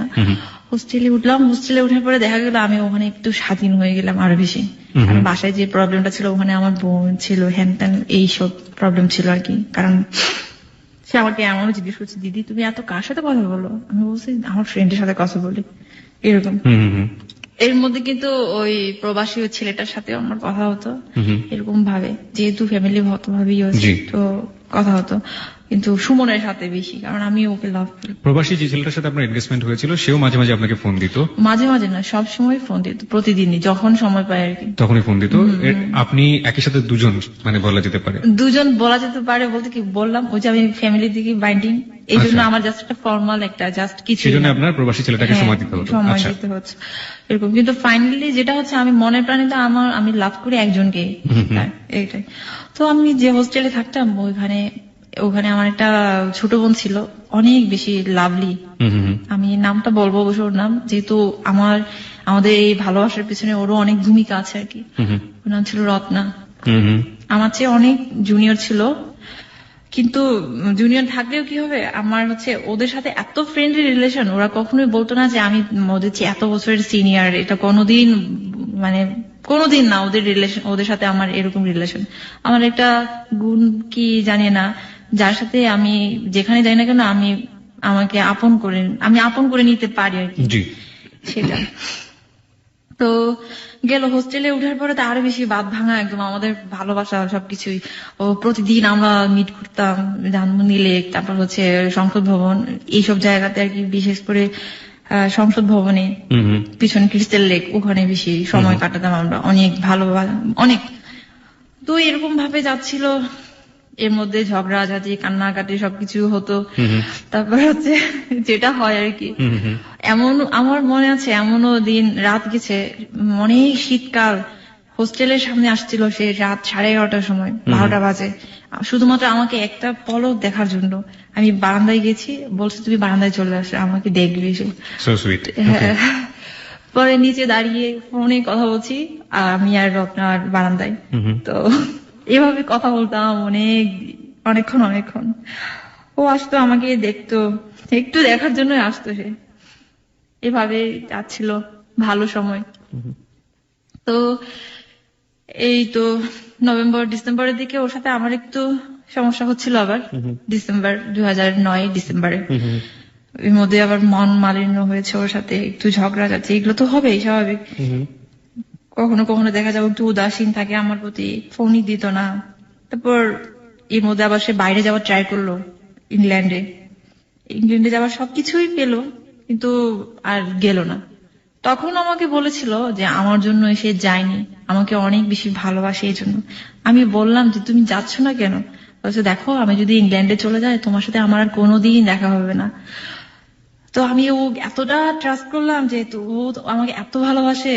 আমি রত্নাকে বললাম দেখো রত্না তোমার দাদা আমাকে এত ভালোবাসে, ও আমার জন্য সে লন্ডনে ইংল্যান্ডের মতো একটা জায়গাতে গেল না। তো এতটা ভালোবাসে, আমি কেঁদে ফেলছি পুরো কথাটা শোনার পরে। তো যাই হোক বিশ্বাস করেছি আমি যেহেতু এই জন্য আর কি। তো ওভাবে ডিসেম্বরে আবার একটু সমস্যা হচ্ছিল ওর সাথে, এই তো আবার উদাসীন, আগের মতো করে উদাসীন, এই সেই কত কিছু, ফোন দিলে ফোন রিসিভ করে না, তারপর হচ্ছে ভালো মতো করে কথা বলে না, ঝাড়ি দিয়ে কথা বলে, এগুলা আমি আবার ওর কাছ থেকে অবহেলা একটুও সহ্য করতে পারি না, একটুও না। মানে ও যদি অবহেলা করে আমার মনে হয় আমি আর পৃথিবীতে বাঁচবো না, এরকম মনে হয়। তো যাচ্ছিল এভাবে। তো ফাইনালি যেটা হলো আর কি, ওর সাথে তো রিলেশন চলতেছে, কিন্তু আমি ওই ছেলেটাকে, যা প্রবাসী ওই ছেলেটাকে আস্তে আস্তে আমি অ্যাভয়েড করা শুরু করলাম। যেহেতু আমি একজনের দিকে আমি এগোচ্ছি, আমার ভাবনা চিন্তা ভাবনা এখন সবকিছু এখন এটাও আবার একটা চিন্তা, আমি আমার বাবা মায়ের একটা মাত্র মেয়ে, ওদেরকে কিভাবে কষ্ট দিব আমি। ওদের একটা স্ট্যাটাস আছে আমাদের সোসাইটিতে, সবার পরিচিতি, ভালো একটা পরিচিতি আছে, কিভাবে, এটাও আমার একটা মাথায় কাজ করতেছিল, কিভাবে কি করব। আবার ওকে ভালোবাসি এটাও তো পারছি না আমি ফেলতে, এটাও সর্বোপরি ভালোবাসাটাই বেশি ছিল আর কি। তো ওকে একদিন জিজ্ঞেস করলাম দেখো তুমি আমাকে কি জন্য বিয়ে করতে চাও, কি জন্য বিয়ে করতে চাও, তোমার যদি ফ্যামিলি আমাকে না মানে, তোমার যে রিলিজিয়ান এটা তো অনেক বেশি কনজারভেটিভ, যেটা বলে অনেক বেশি রেস্ট্রিক্ট। ছেলেটা বাঙালি ছিল এবং আপনার চেয়ে অন্য ধরনের একটা রিলিজিয়নের ছিল। শ্রোতা আমরা এখানে একটু বলে রাখি, আমরা আমাদের শ্রোতার সুবিধার্থে আমরা পুরো বিষয়গুলো পরিষ্কার করে নিতে পারছি না, কিছু কিছু বিষয় আমাদেরকে গোপন করতে হচ্ছে, এটা আপনার বুদ্ধিমত্তাতে আপনি বুঝে নেবেন। মূল ঘটনাটাই আমরা আসলে তুলে ধরার চেষ্টা করছি। তো জিজ্ঞেস করলাম যে তুমি যদি এই কাজটা করো তাহলে তো তোমার ফ্যামিলি, তোমার মা, তুমি তো তোমার মাকে অনেক বেশি ভালোবাসো, অনেক শ্রদ্ধা, কি করবা তাহলে। তারপর সে আমাকে একটা কথা বলেছিল, দেখো আমি আমার মার, আমরা 5 ভাই, আমি আমার মায়ের কিন্তু সবার ছোট ছেলে, তো আমি যদি এই কাজটা করি আমাকে হয়তো বাড়ি থেকে বের করে দেবে, কিন্তু আমার মা তো আরো 4টা ছেলে থাকবে। এটা বলার পর আমি এতটা বেশি আরো প্রতি মুগ্ধ হলাম, ওর কথা এত ভালো লাগলো যে আসলে ও আমাকে চায় মন থেকে, আমাকে ভালোবাসে। তাহলে আমি আরো বেশি আর একটু সাহস পেলাম যে হ্যাঁ বিয়ে করবো তাহলে এরকম। তারপর আমি বললাম দেখো আমার বাবা মা যদি আরো বললাম না আর কি, যে বাবা মার আশীর্বাদ ছাড়া কোনো ছেলে মেয়ে মানে সন্তান সুখী হতে পারে না। তো আমি যদি এই কাজটা করি আমি তো অনেক বেশি অপরাধী হয়ে যাবো, দুজনেই আমরা সমান অভিশপ্ত জীবনযাপন করবো। তারপর সে আমাকে বলল শোনো এগুলো আসলে ঠিক, কিন্তু কথা হচ্ছে কি সবার সবসময় তো আর একই রকম যায় না, হয়তো 1 মাস 2 মাস আমাদেরকে মানবে না, কিন্তু পরে ঠিকই মেনে নিবে আমরা। আর আমি অবশ্যই তোমার মার মন জয় করতে পারবো, এটা আমার বিশ্বাস, সে আমাকে এটা বলেছিল। তারপর এগুলো বলার পর আমি আরো বেশি একটু সাহস পেলাম, ঠিক আছে ওকে ফাইন, তাহলে আমরা বিয়ে করবো এখন। তো ফাইনালি যেটা হলো জানুয়ারি আমার ঠিক তারিখটা মনে নাই, ওই দিন ওর ভাইস্টার বার্থডে ছিল, ওই দিন বার্থডে ছিল। তো আমরা গেলাম হচ্ছে মন্দিরে, গেলাম ঢাকেশ্বরী মন্দিরে বিয়ে করার জন্য। First time this is the first time বিয়ে করার জন্য গেলাম। পুরোহিতের কাছ থেকে জিজ্ঞেস করলো কি কি লাগে, কি কি করতে হবে। তো পুরোহিত বললো যে অত টাকা লাগবে। তো তখন ওই মুহূর্তে ওর এত টাকা ছিল না। আপনি রিলিজিয়নটা চেঞ্জ করলেন কখন? সেটা হচ্ছে বিয়ের পরে আপনি আপনার ধর্মান্তরিত হয়েছেন। আচ্ছা। তারপর হচ্ছে যেটা বললো যে অত টাকা লাগবে, তো ওর তো এত টাকা ছিল না। তারপর আবার লাগবে, আইডি কার্ড লাগবে। আইডি কার্ড আমিও নিয়ে গেছি, ও নিয়ে গেছে সাথে করে, যেহেতু বয়স একটা প্রমাণের ব্যাপার আছে এই জন্য। তো ওখানে বসে আমাকে কিছু একটা জায়গায় বসালো, ওইখানে বসানোর পরে তারপর আমি আমার মাকে একটা মেসেজ পাঠিয়েছি, মা আমি আজ তোমার কথার তোমার অবাধ্য হচ্ছি, আমি তোমার মেয়ে আজ এমন একটি কাজ করতে যাচ্ছে তা হয়তো বা কোনোদিন আর তোমাদের সাথে আর সম্পর্কটা থাকবে না। ভাগ্য ভালো মেসেজটা যায়নি, এনি হাও, মানে নেটওয়ার্কের প্রবলেমে হোক যেভাবে হোক যায়নি, মেসেজটা সেন্ড হয়নি।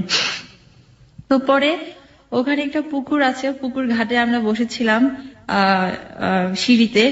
তখনই ও আমাকে বলল দেখো আমার নাম কিন্তু এটা না, আমার নাম অমুক। কে মানে সুমন বললো যে তার নাম এটা না? হুম, দেখো আমার নাম কিন্তু এটা না, আমার নাম কিন্তু অমুক, এই যে আমার ভিজিটিং কার্ড এটা। তারপর আমি কিন্তু অবাক হলাম না। হ্যাঁ, তারপর বললো যে আমি তোমাকে যেটা বলেছি আমি ঢাকা ইউনিভার্সিটি থেকে অনার্স মাস্টার্স করা কেমিস্ট্রিতে, সেটাও কিন্তু না।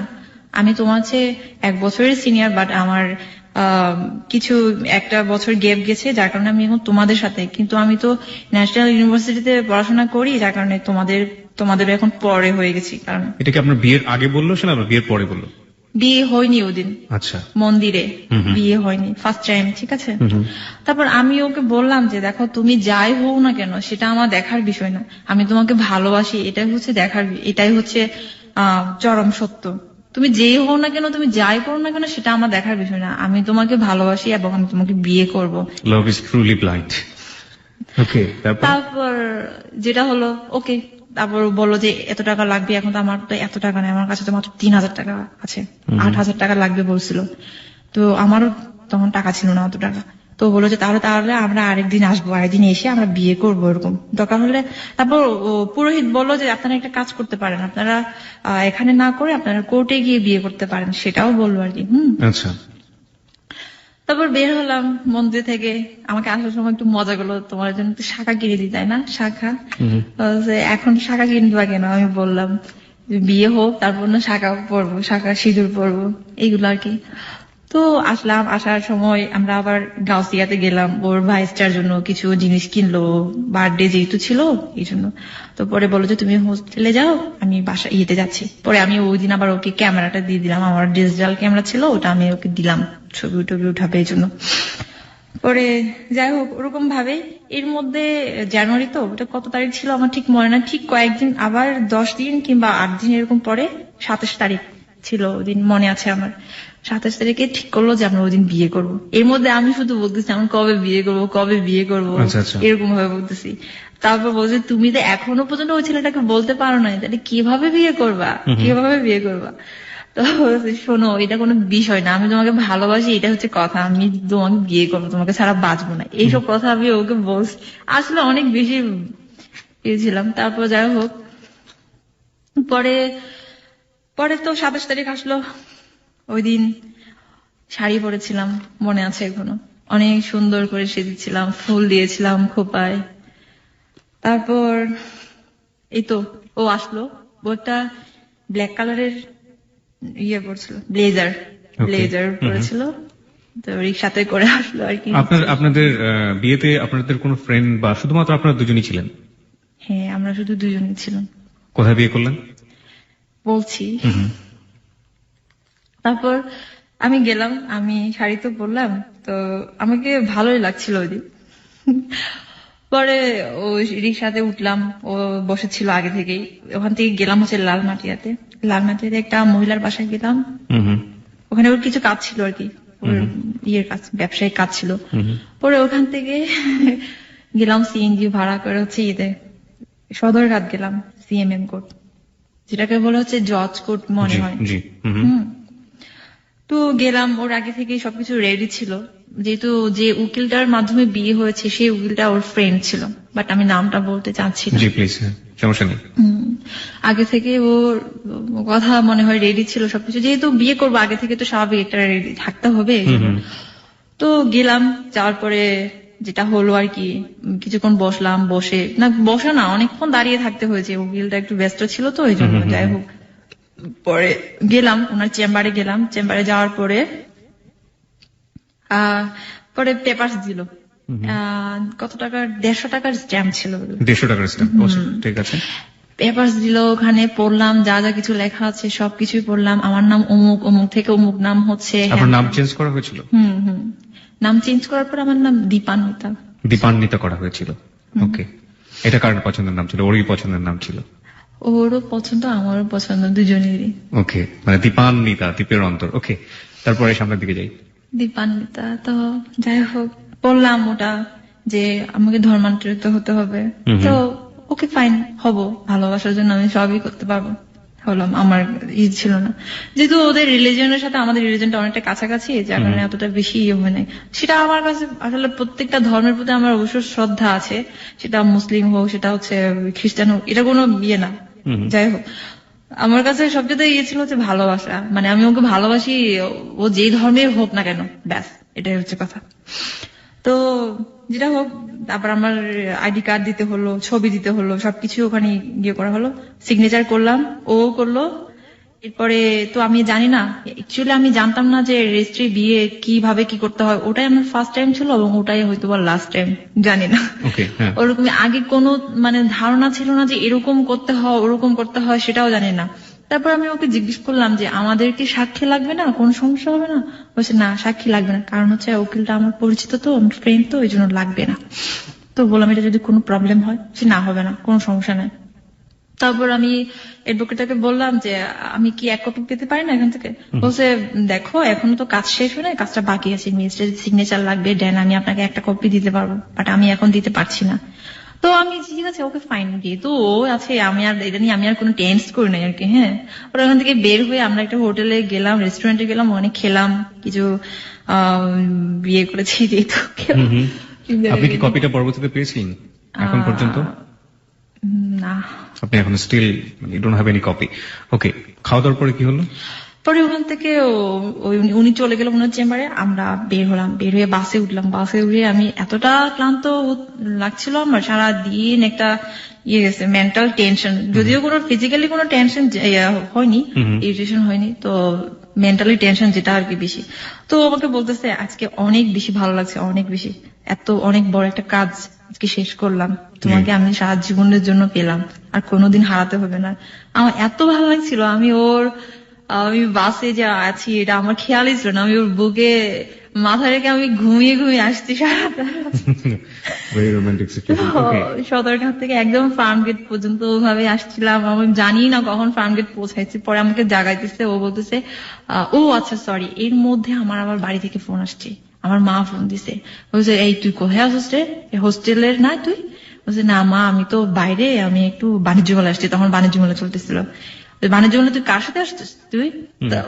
ও আবার কথা বলতেছিল, তো ওর কথা শুনছে আমার মা, পাশেও কথা বলতেছিল, তোর সাথে কে, কোন ছেলে আছে? আমি বলছি না কোনো ছেলে না, বাসে তো অনেক ছেলে থাকে, ওই ওখানকে তুমি শুনছো মনে হয়। কিন্তু মা তো ঠিকই বলছে, না তুই নিশ্চিত কোনো ছেলের সাথে তুই ঘুরতেছস, তুই দে, তুই হেরে দে, এভাবে বলতেছে আমাদের ভাষায়। পরে বললাম যে না মা, তুমি বিশ্বাস করো, আমি কারোর সাথে না, আমার পাশে আরো অনেকজন লোকজন আছে, ওদের কথা তুমি শুনছো, এটা ওভাবে ফোনটা মানে কেটে দিলাম। তো পরে তো ফার্ম গেট আসার পর This track was downloaded from FusionBD.com. বলতেছে তুমি যাও বা তুমি হোস্টেলে যাও, আর টেনশন করো না এটা নিয়ে, আমি একটু কাজ আছে, আমি কাজে যাই, এভাবে। তখন বাজে হচ্ছে 5টা, এরকম বাজে আর কি আসার সময়। পরে আমি হোস্টেলে গেলাম, হোস্টেলে গিয়ে রিল্যাক্সে, কিন্তু ওদিন আমার এত হাসি পাচ্ছিল, খুব ভালো লাগছিল। এই কথাটা তো কেউ জানে না, আমি যে বিয়ে করতে যাচ্ছি এটা কেউ জানে না, কেউ জানে না। ওই যে রত্না আছে, তাকেও পর্যন্ত বলিনি আমি, ওর সাথে এত ভালো রিলেশন, কারণ সিক্রেট থাকতেই হবে, যেটা আমাদেরই সুবিধার্থে, এই জন্য আর কি। তো পরে ও আবার ওই দিন আবার আসলো, আসার পরে আমরা রত্না, আমি আর ও ইয়েতে গেলাম, ধানমন্ডি লেকে গেলাম, ওখানে 3 জনে বসছিলাম। বসে এখন রত্নাকে ওই দিন বলছি যে দেখো আমরা আজকে এই কাজটা করেছি। তারপর ও বলতেছে দিদি তুমি এই কাজটা করছো, ভালো হয়েছে। সে একটু আমার মতো পাগলাটি টাইপের, তো এর জন্য সে একটু সাপোর্ট করেছে আর কি। খুবই ভালো হয়েছে, খুবই ভালো হয়েছে, এভাবে আর কতদিন থাকা যায়, এভাবে আর কতদিন থাকা যায়, কোনো দরকার নেই। যাকে ভালোবাসা যায় না তাকে আবার কি বিয়ে করবো, সে যতই বিদেশ থাকুক না কেন, এরকম। তো এরকম ভাবে আমারও আরেকটু সাহস হলো। তো 3 জনে বসলাম, বসে অনেকক্ষণ গল্প করলাম, বসে তারপর ও চলে গেল, আমি আর রত্না হোস্টেলে গেলাম। ওরকম ভাবে চলছিল, ভালোই যাচ্ছিল। কিন্তু এর মধ্যে জানাজানি হয়ে গেল যে আমার নাকি বিয়ে হয়েছে। কোথায় জানাজানি হলো? বাড়িতে। ওকে, মানে খাগড়াছড়িতে? হ্যাঁ, যে আমি নাকি বিয়ে করেছি অমুক একটা ছেলেকে, হ্যান ত্যান। আমার মা তো আমাকে ফোন দিয়ে সাথে সাথে বললো, এই তোরে তো মানুষ দেখছে, তুই শাড়ি পরছস, তুই শাড়ি পরে তুই রিক্সাতে উঠছস, তোরে তো সবাই দেখছে ওরকম ভাবে। আমি বলছি না, এটা মিথ্যা কথা, তোমার কে বলতেছে এগুলো, কোনো দিন না। তুমি জানো না আমার কত ফ্রেন্ড, ইউনিভার্সিটি লাইফে কত ফ্রেন্ড ছিল, আমি তাদের সাথে মিশি, ব্যাস এটাই হচ্ছে কথা। তারপর বলছে তুই ওর সাথে এত ভালো করে কথা বলিস না কেন, মানে ওই বাইরের ছেলেটার সাথে, আচ্ছা আচ্ছা। ওর সাথে তুই ইয়ে করে কথা বলিস কেন, এভাবে বলতেছে। তারপর আমি বললাম যে না কই কথা বলি তো, কেন কথা বলবো না, হ্যান তেন এগুলো বলে বলে আমি কোন রকমে ইয়ে করতাম আর কি, ঠিক আছে। তো ওকে বললাম এখন কি করবো তাহলে একটু বলো তো, এখন আবার বলতে হবে এখন। তখনও কিন্তু আমি ওই ছেলেটাকে না করি নাই আর কি, হ্যাঁ তখন না করার আগে কিন্তু আমরা বিয়ে করেছি। বিয়ে করে ফেলেছেন, হ্যাঁ। এর মধ্যে ওর সাথে আমার আবার ঝগড়া হইতো, অনেক ঝগড়া হইতো। একদিন সে আমাকে বললো দেখো তুমি যদি না বলো তোমার এই যে বিয়ের সব কাগজ কিন্তু তোমার মায়ের নামে কুরিয়ার করে পাঠাবো, তখন তোমার খবর হয়ে যাবে। এটা লিজন আপনাকে বললো যাকে আপনি বিয়ে করেছেন? হ্যাঁ বললো সে। আচ্ছা। তারপর এই তো আমি বলছি না তুমি এগুলো বলতেছো কেন, আমি তোমাকে বিয়ে করেছি তোমার কাছে থাকবো, তুমি এগুলা নিয়ে এতই করো, আমাকে সময় দাও, সময়ের একটা ব্যাপার আছে না। ওরা হুট করে এখন যদি মেন্টালি একটা ইয়ে হয়ে যায় তখন কি করবো আমি, দেখা গেলো আমরা যদি নিয়ে যাই তখন তুমি কি করবা। দেখা বলছে না তোমার কোনোদিনও নিতে পারবে না, কোনোদিনও না, তুমি আমারই থাকবা, এভাবে বলতেছে। ওরকম ভাবে আবার মাঝে মাঝে ঝগড়া হতো, কান্নাকাটি হতো, এই হেনটেন এগুলা। পরে ফাইনালি যেটা হলো আমার মা আর আমাকে হোস্টেলে রাখবে না, এখন বলতেছে তোর ড্রাইভিং ও শেখার সাথে কম্পিউটারের শেখার সাথে সবকিছুর সাথে তুই এখন বাড়িতে আস, তোর বাড়িতে। আমি বলছি না আমি এখানে ক্যারিয়ার করবো। আমি বলছি ঢাকায় আমি আমার সব ফ্রেন্ডরা ঢাকায় আসছে আর আমি এখন ঢাকা থেকে আমি ওখানে যাবো, এটা কিভাবে সম্ভব, আমি ঢাকায় আমি এখানে চাকরি করবো, যতদিন আমি বাইরে না যাই এখানে আমি থাকবো, এরকম বলছি আর কি। যে বলে বলে ওরভাবে কতদিন ছিলাম। পরে এর মধ্যে আবার আমাকে ভার্সিটিতে যেতে হলো ইয়ের জন্য, সার্টিফিকেটের জন্য আর কি, সার্টিফিকেট আনতে হবে, মাস্টার্স এর সার্টিফিকেট। বাড়ি থেকে আমার মনে আছে বাড়িতে আমি 2 দিন ছিলাম, মাত্র 2 দিন থাকার পর আমার আর ভালো লাগতেছে না, আমি বলছি আমি ভার্সিটি যাবো, আমার যেতে হবে। তারপর যতদিন লাগে আর কি, মোস্ট প্রবাবলি 10 দিন এরকম লাগছিল আমাদের ভার্সিটি থেকে। ওখানে একটু ব্যাপার স্যাপার আছে, অফিসিয়াল ব্যাপার স্যাপার আছে সার্টিফিকেট উঠানোর জন্য। তো পরে ওখানে গেলাম, ওখানেও অনেকেই আমার পরিবর্তনটুকু বুঝতে পেরেছে আর কি, যে আমি মনে হয় কিছু একটা করেছি।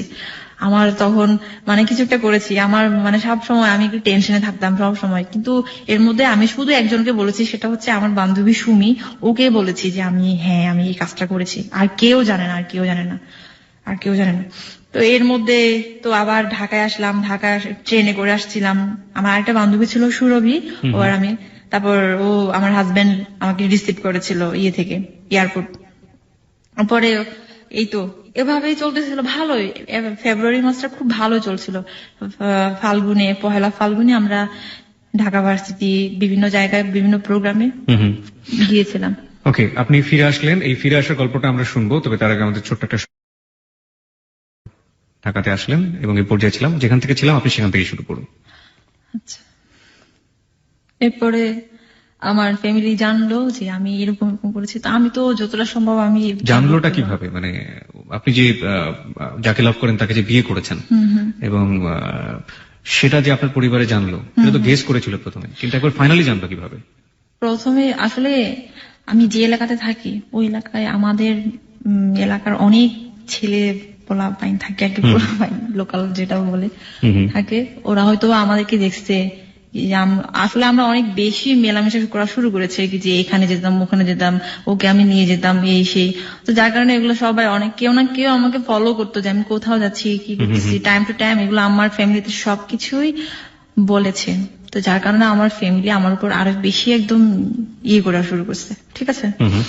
তো ফাইনালি যেটা হলো জানুয়ারিতে আমি ওই ছেলেটাকে একদমই টোটালি অ্যাভয়েড করা শুরু করছি, যে আমি আর না, যার সাথে আপনার এনগেজমেন্ট হয়েছিল, আর না, সম্ভব না।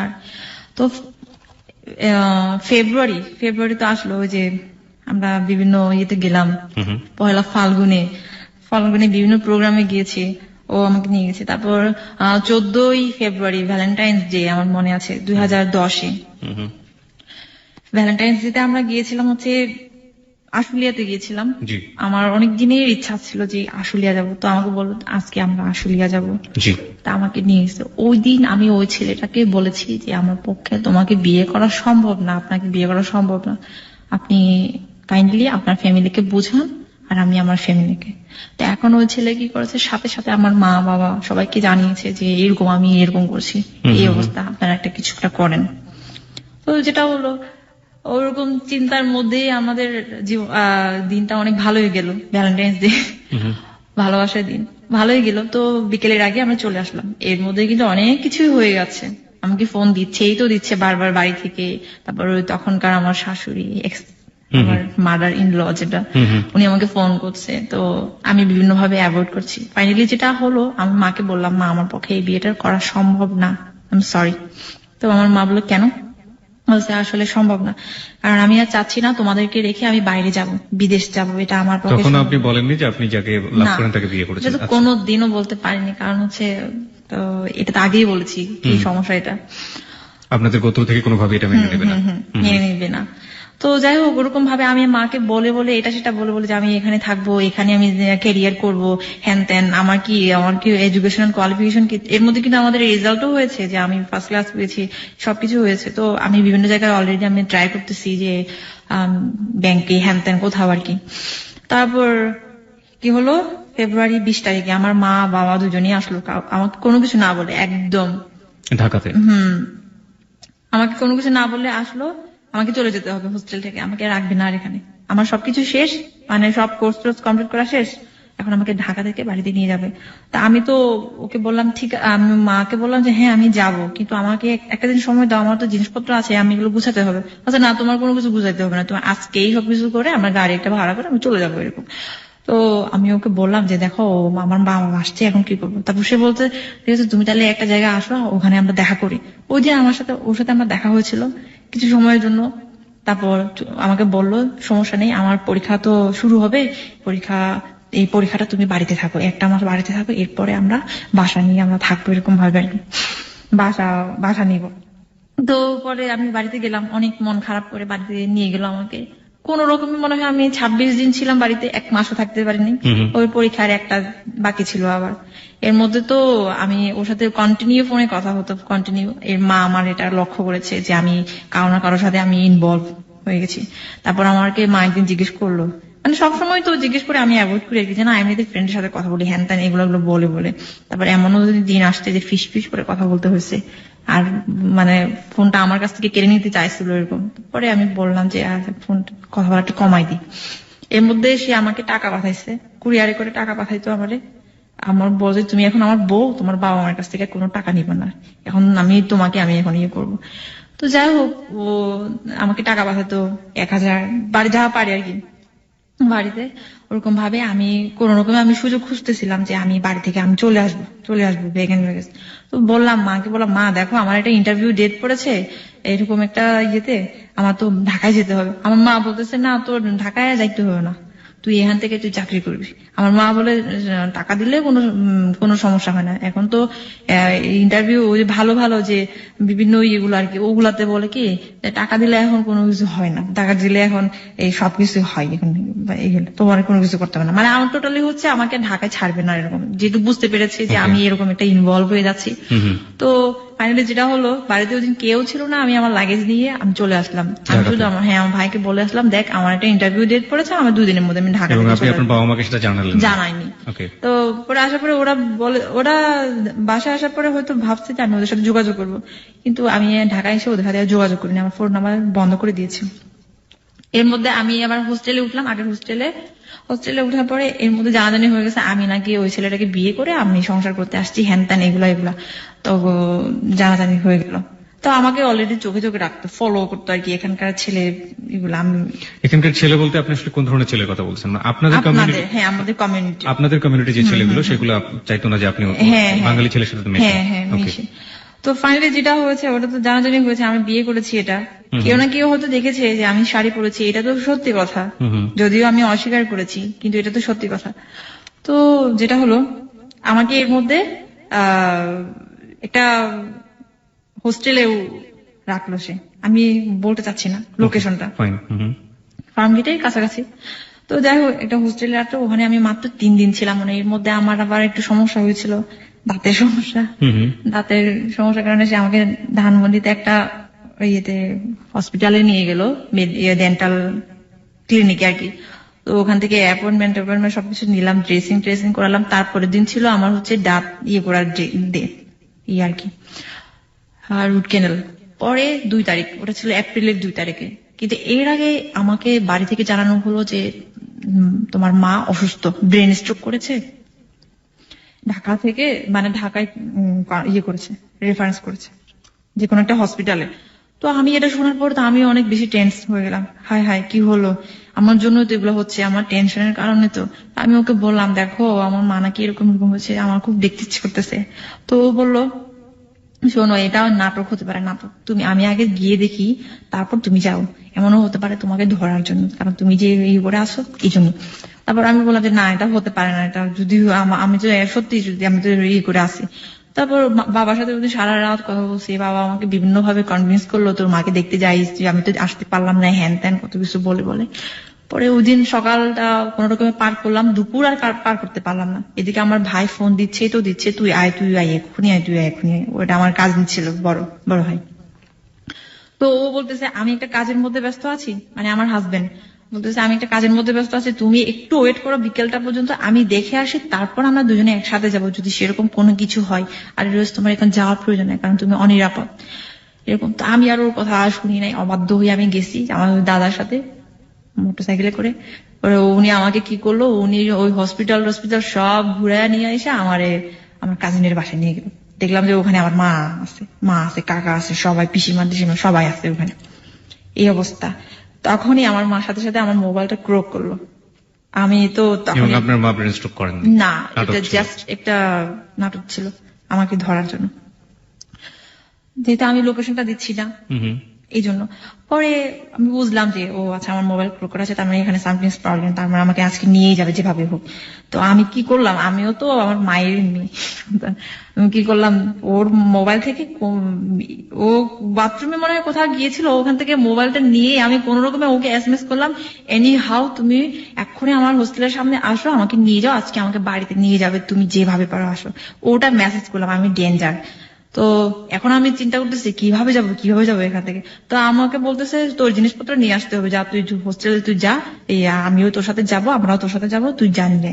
তো এখন আমি বলছি সেই সময়টা যদি, মানে আমি জানি না সামনের দিকে স্টোরিটা কি, সেই সময়টা যদি আপনাকে নিয়ে যাওয়া হতো, মানে কি ধরনের ফিউচার, কি ধরনের ভবিষ্যৎ আপনার জন্য অপেক্ষা করতো, আপনার কমিউনিটি? আমি বলছি এটা তো বলার অপেক্ষা রাখে না। যাই হোক, সেটা হচ্ছে পরে গেলাম কোন রকম একটা দোকান, ফোন ফিক্সের দোকান থেকে আমার কাছে যে টাকা ছিল সব টাকাগুলো বা ক্যাপচার করেছে, নিয়েছে। পরে 5-10 টাকা এরকম ছিল মনে হয়। 1 মিনিট ওকে ফোন দিছে একটা ফোন ফিক্সের দোকান থেকে, তুমি যেভাবে পারো গাড়ি নিয়ে তুমি আসো আমার হোস্টেলের সামনে, যেভাবে পারো। তো হোস্টেলে গেলাম, আমি এই রুম থেকে ওই রুম থেকে করতে করতে টাইম পাস করতেছিলাম, মানে ওই টাইমের মধ্যে সে যেন চলে আসতে পারে। তো এর মধ্যে আমার একটা বান্ধবী ছিল, মানে বান্ধবী না, হোস্টেলের আর কি পরিচিত। ওকে বললাম যে তোমার ফোনটা থেকে একটু আমি তোমার ভাইয়াকে একটু ফোন করি। তারপর সে বললো যে আমি তো হোস্টেলের সামনে ওই যে গেটে আসছি, এটা নিয়ে। এখন আমি কিভাবে যাব?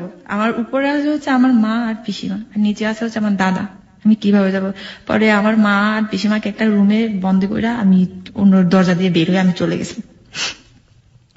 চলে যাওয়ার পরে নিচে দাদা বলতেছে এই তুই কই যাস? এই তো সামনে যাইতেছি, তুই আয় পিছন তুই বাইকে উঠ। আমি বলছি না, আমি উঠতে পারবো না, আমি হাইটা যেতে পারবো, কোনো সমস্যা নেই। পরে তো ও সামনে আছে, মানে 10 হাত দূরে আছে আর কি, কিন্তু আমার মনে হচ্ছে কত দূর আছে, আমার মনে হচ্ছে এখনই আমি ওর কাছে পৌঁছে যাই, এরকম মনে হচ্ছিল। ও আমার দিকে তাকিয়ে আছে, আমার মনে আছে এখনো সে একটা টিয়া কালারের শার্ট পরেছিল। তারপর গেলাম, সিএনজি ভাড়া করে আসছিল, সিএনজিতে উঠলাম, উঠার পর একটু মনে গিয়েছি, যাওয়ার পরে আমার দাদা আমাদেরকে ধরে ফেললো, সিএনজিটা করলো, আটকানোর পরে সিএনজি ওয়ালা বলতেছে এখানে মনে হয় সমস্যা আছে, ভাইজান আপনারা নামেন, আমি আপনাদেরকে আর নিতে পারছি না। এখন কিচ্ছু করার নেই, বাধ্য হয়ে আমরা নামলাম, দুজনের হাত শক্ত ভাবে ধরে আছি। সে আমাকে বলছে কোনো ভাবে তুমি আমার হাত ছাড়বে না। তারপর আমি তো কান্না শুরু করে দিচ্ছি ওখানে। আমার মা পিসিমা অলরেডি চলে আসছে। এখন আমরা বলতেছি, তারপর আমার ভাই বলতেছে, এই আমার হাজবেন্ডকে বলতেছে তুই এরে কোথায় নিয়ে যাস, তুই আমার বোনটারে তুই কোথায় নিয়ে যাস? হ্যাঁ, তারপর চিল্লাচিল্লি করতেছে, হে ভাই লোকজন শুনেন, আমার বোনটারে সে ধরে নিয়ে যাইতেছে, এরকম ভাবে মানুষজন জোর করতেছে। তারপর অনেকেই আসছে, দোকানদার কত কিছু আসছে ওখানে, যারা ছিল পথচারী তারাও আসছে। পরে আমি বললাম যে না ও আমাকে ধরে নিয়ে যাচ্ছে না, আমরা বিয়ে করেছি, দুজনকে অনেক ভালোবাসে, আমরা চলে যাচ্ছি, ওরা আমাদেরকে ডিস্টার্ব করছে। তারপর এর মধ্যে ওরাও একটু হলো, হ্যাঁ ওরা তো ভালোবাসে, তারা চলে যাক এরকম ভাবে। কিন্তু এর মধ্যে আমার ভাইটা করলো, যেটা বলে আর কি, যে না ও কিন্তু অমুক ধর্মের, মানে অমুক, এভাবে বুঝেছে। তারপর ওই লোকগুলো আরো বেশি হয়ে গেল। তারপর বলে যে ঠিক আছে এখানে একটা ব্যবস্থা করতে হবে, বিচার করতে হবে। অমুক ধর্মের মানে ছেলেটার রিলিজিয়নের, হ্যাঁ, এটা কেন বললো? যাতে লোকজন তার উপর তার উপর জোর হয়, এটা হয়। যেন আমাকে আটকে রাখতে পারে, ঠিক আছে। তো আমি বললাম যে এটা বলার পর লোকজন কি করলো? হ্যাঁ, লোকজন ঠিকই তাই করলো, এরকম করলো যে এখানে তো মুরব্বী আছে, যেহেতু ওই মেয়েটা এখানেই থাকে তাহলে তো নিশ্চয়ই এলাকারই একটা সমস্যা, তো এটা আমরা এভাবে ইয়ে করবো, লোকজনগুলো বললো। মানে আপনার বরের উপরে তারা চড়াও? হ্যাঁ, চড়াও হলো, ঠিক আছে। পরে ওখান থেকে আমরা দৌড়ে একদম দুজনকে ধরছি একদম সিনেমেটিক কাহিনীর মতো।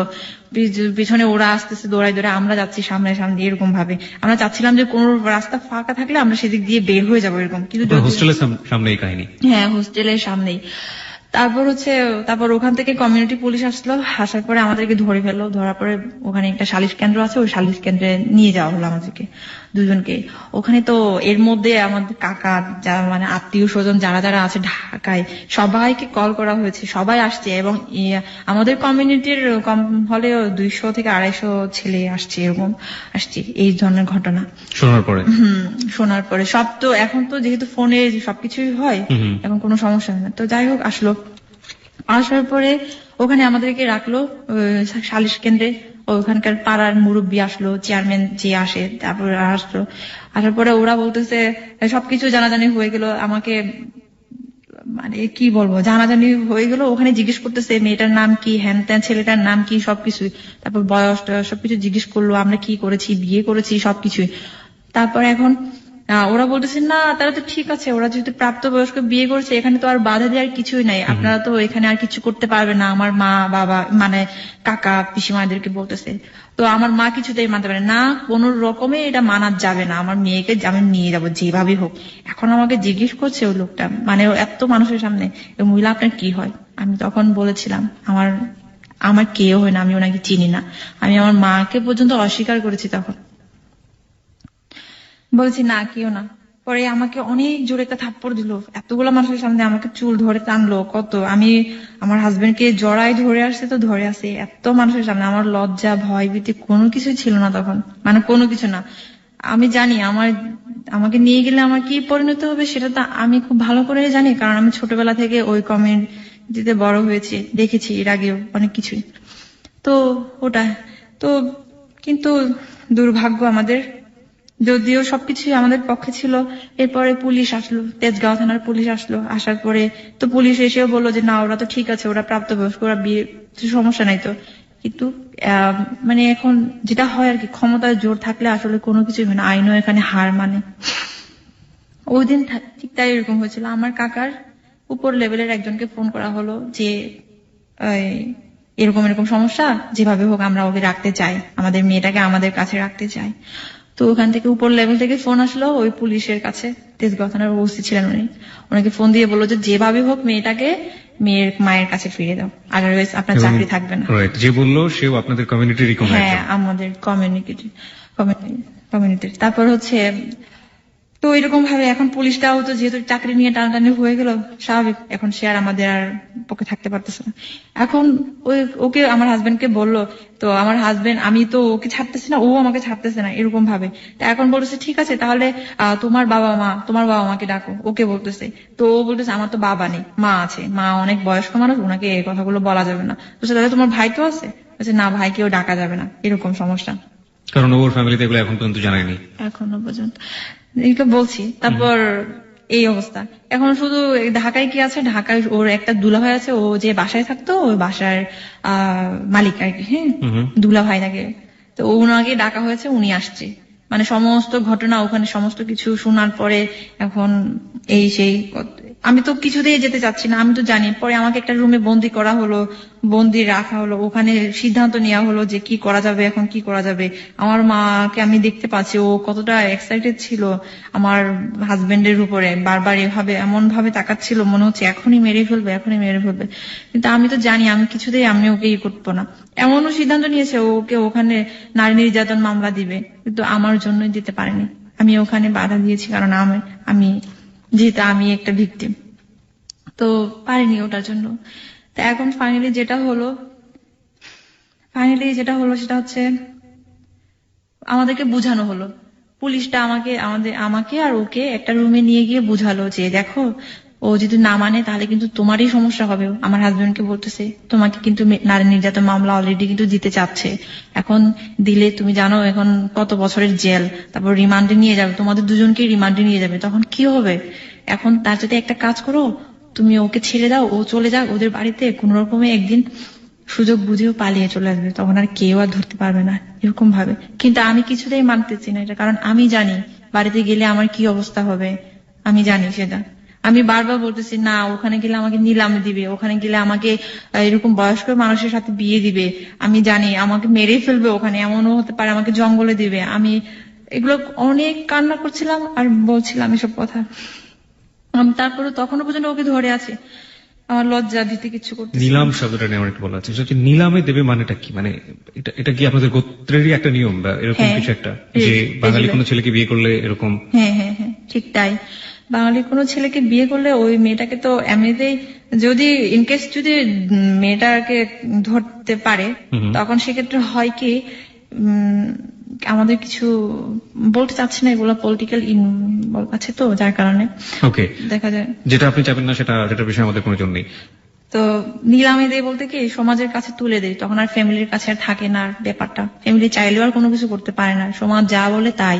এমনও হতে পারে বয়স্ক একটা লোকের সাথে মেয়েটাকে বিয়ে দিচ্ছে, এমনও হতে পারে তাকে একটা রাখাল কিংবা রিক্সাওয়ালার সাথে বিয়ে দিচ্ছে, তাকে সাথেই থাকতে হবে। আর এমনও হতে পারে মেয়েটাকে জঙ্গলে পাঠিয়ে দিচ্ছে, এরকম আমাদের রিলেশন আছে ওরকম। তো যাই হোক, আমি বারবার এটা বলতেছি আমি পারবো না, আমি কোনোদিনও যাবো না, আমি মরে যাবো, আমি যাবো না। তারপর ও আমাকে বোঝালো, জান তুমি যাও। এখানে একটা কথা বলে রাখি, আমি ওকে জান ছাড়া আমি কিন্তু কোনোদিন ওর নাম বলি না। ওকে, তারপর ও আমাকে বলে যান, ঠিক আছে।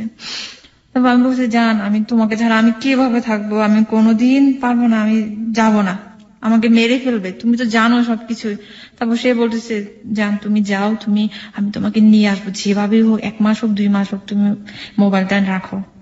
ওর 2টা মোবাইল ছিল, একটা মোবাইল আমাকে চুরি করে দিছে, আমি মোবাইলটা কোন রকমে আমি একটা করে রাখলাম।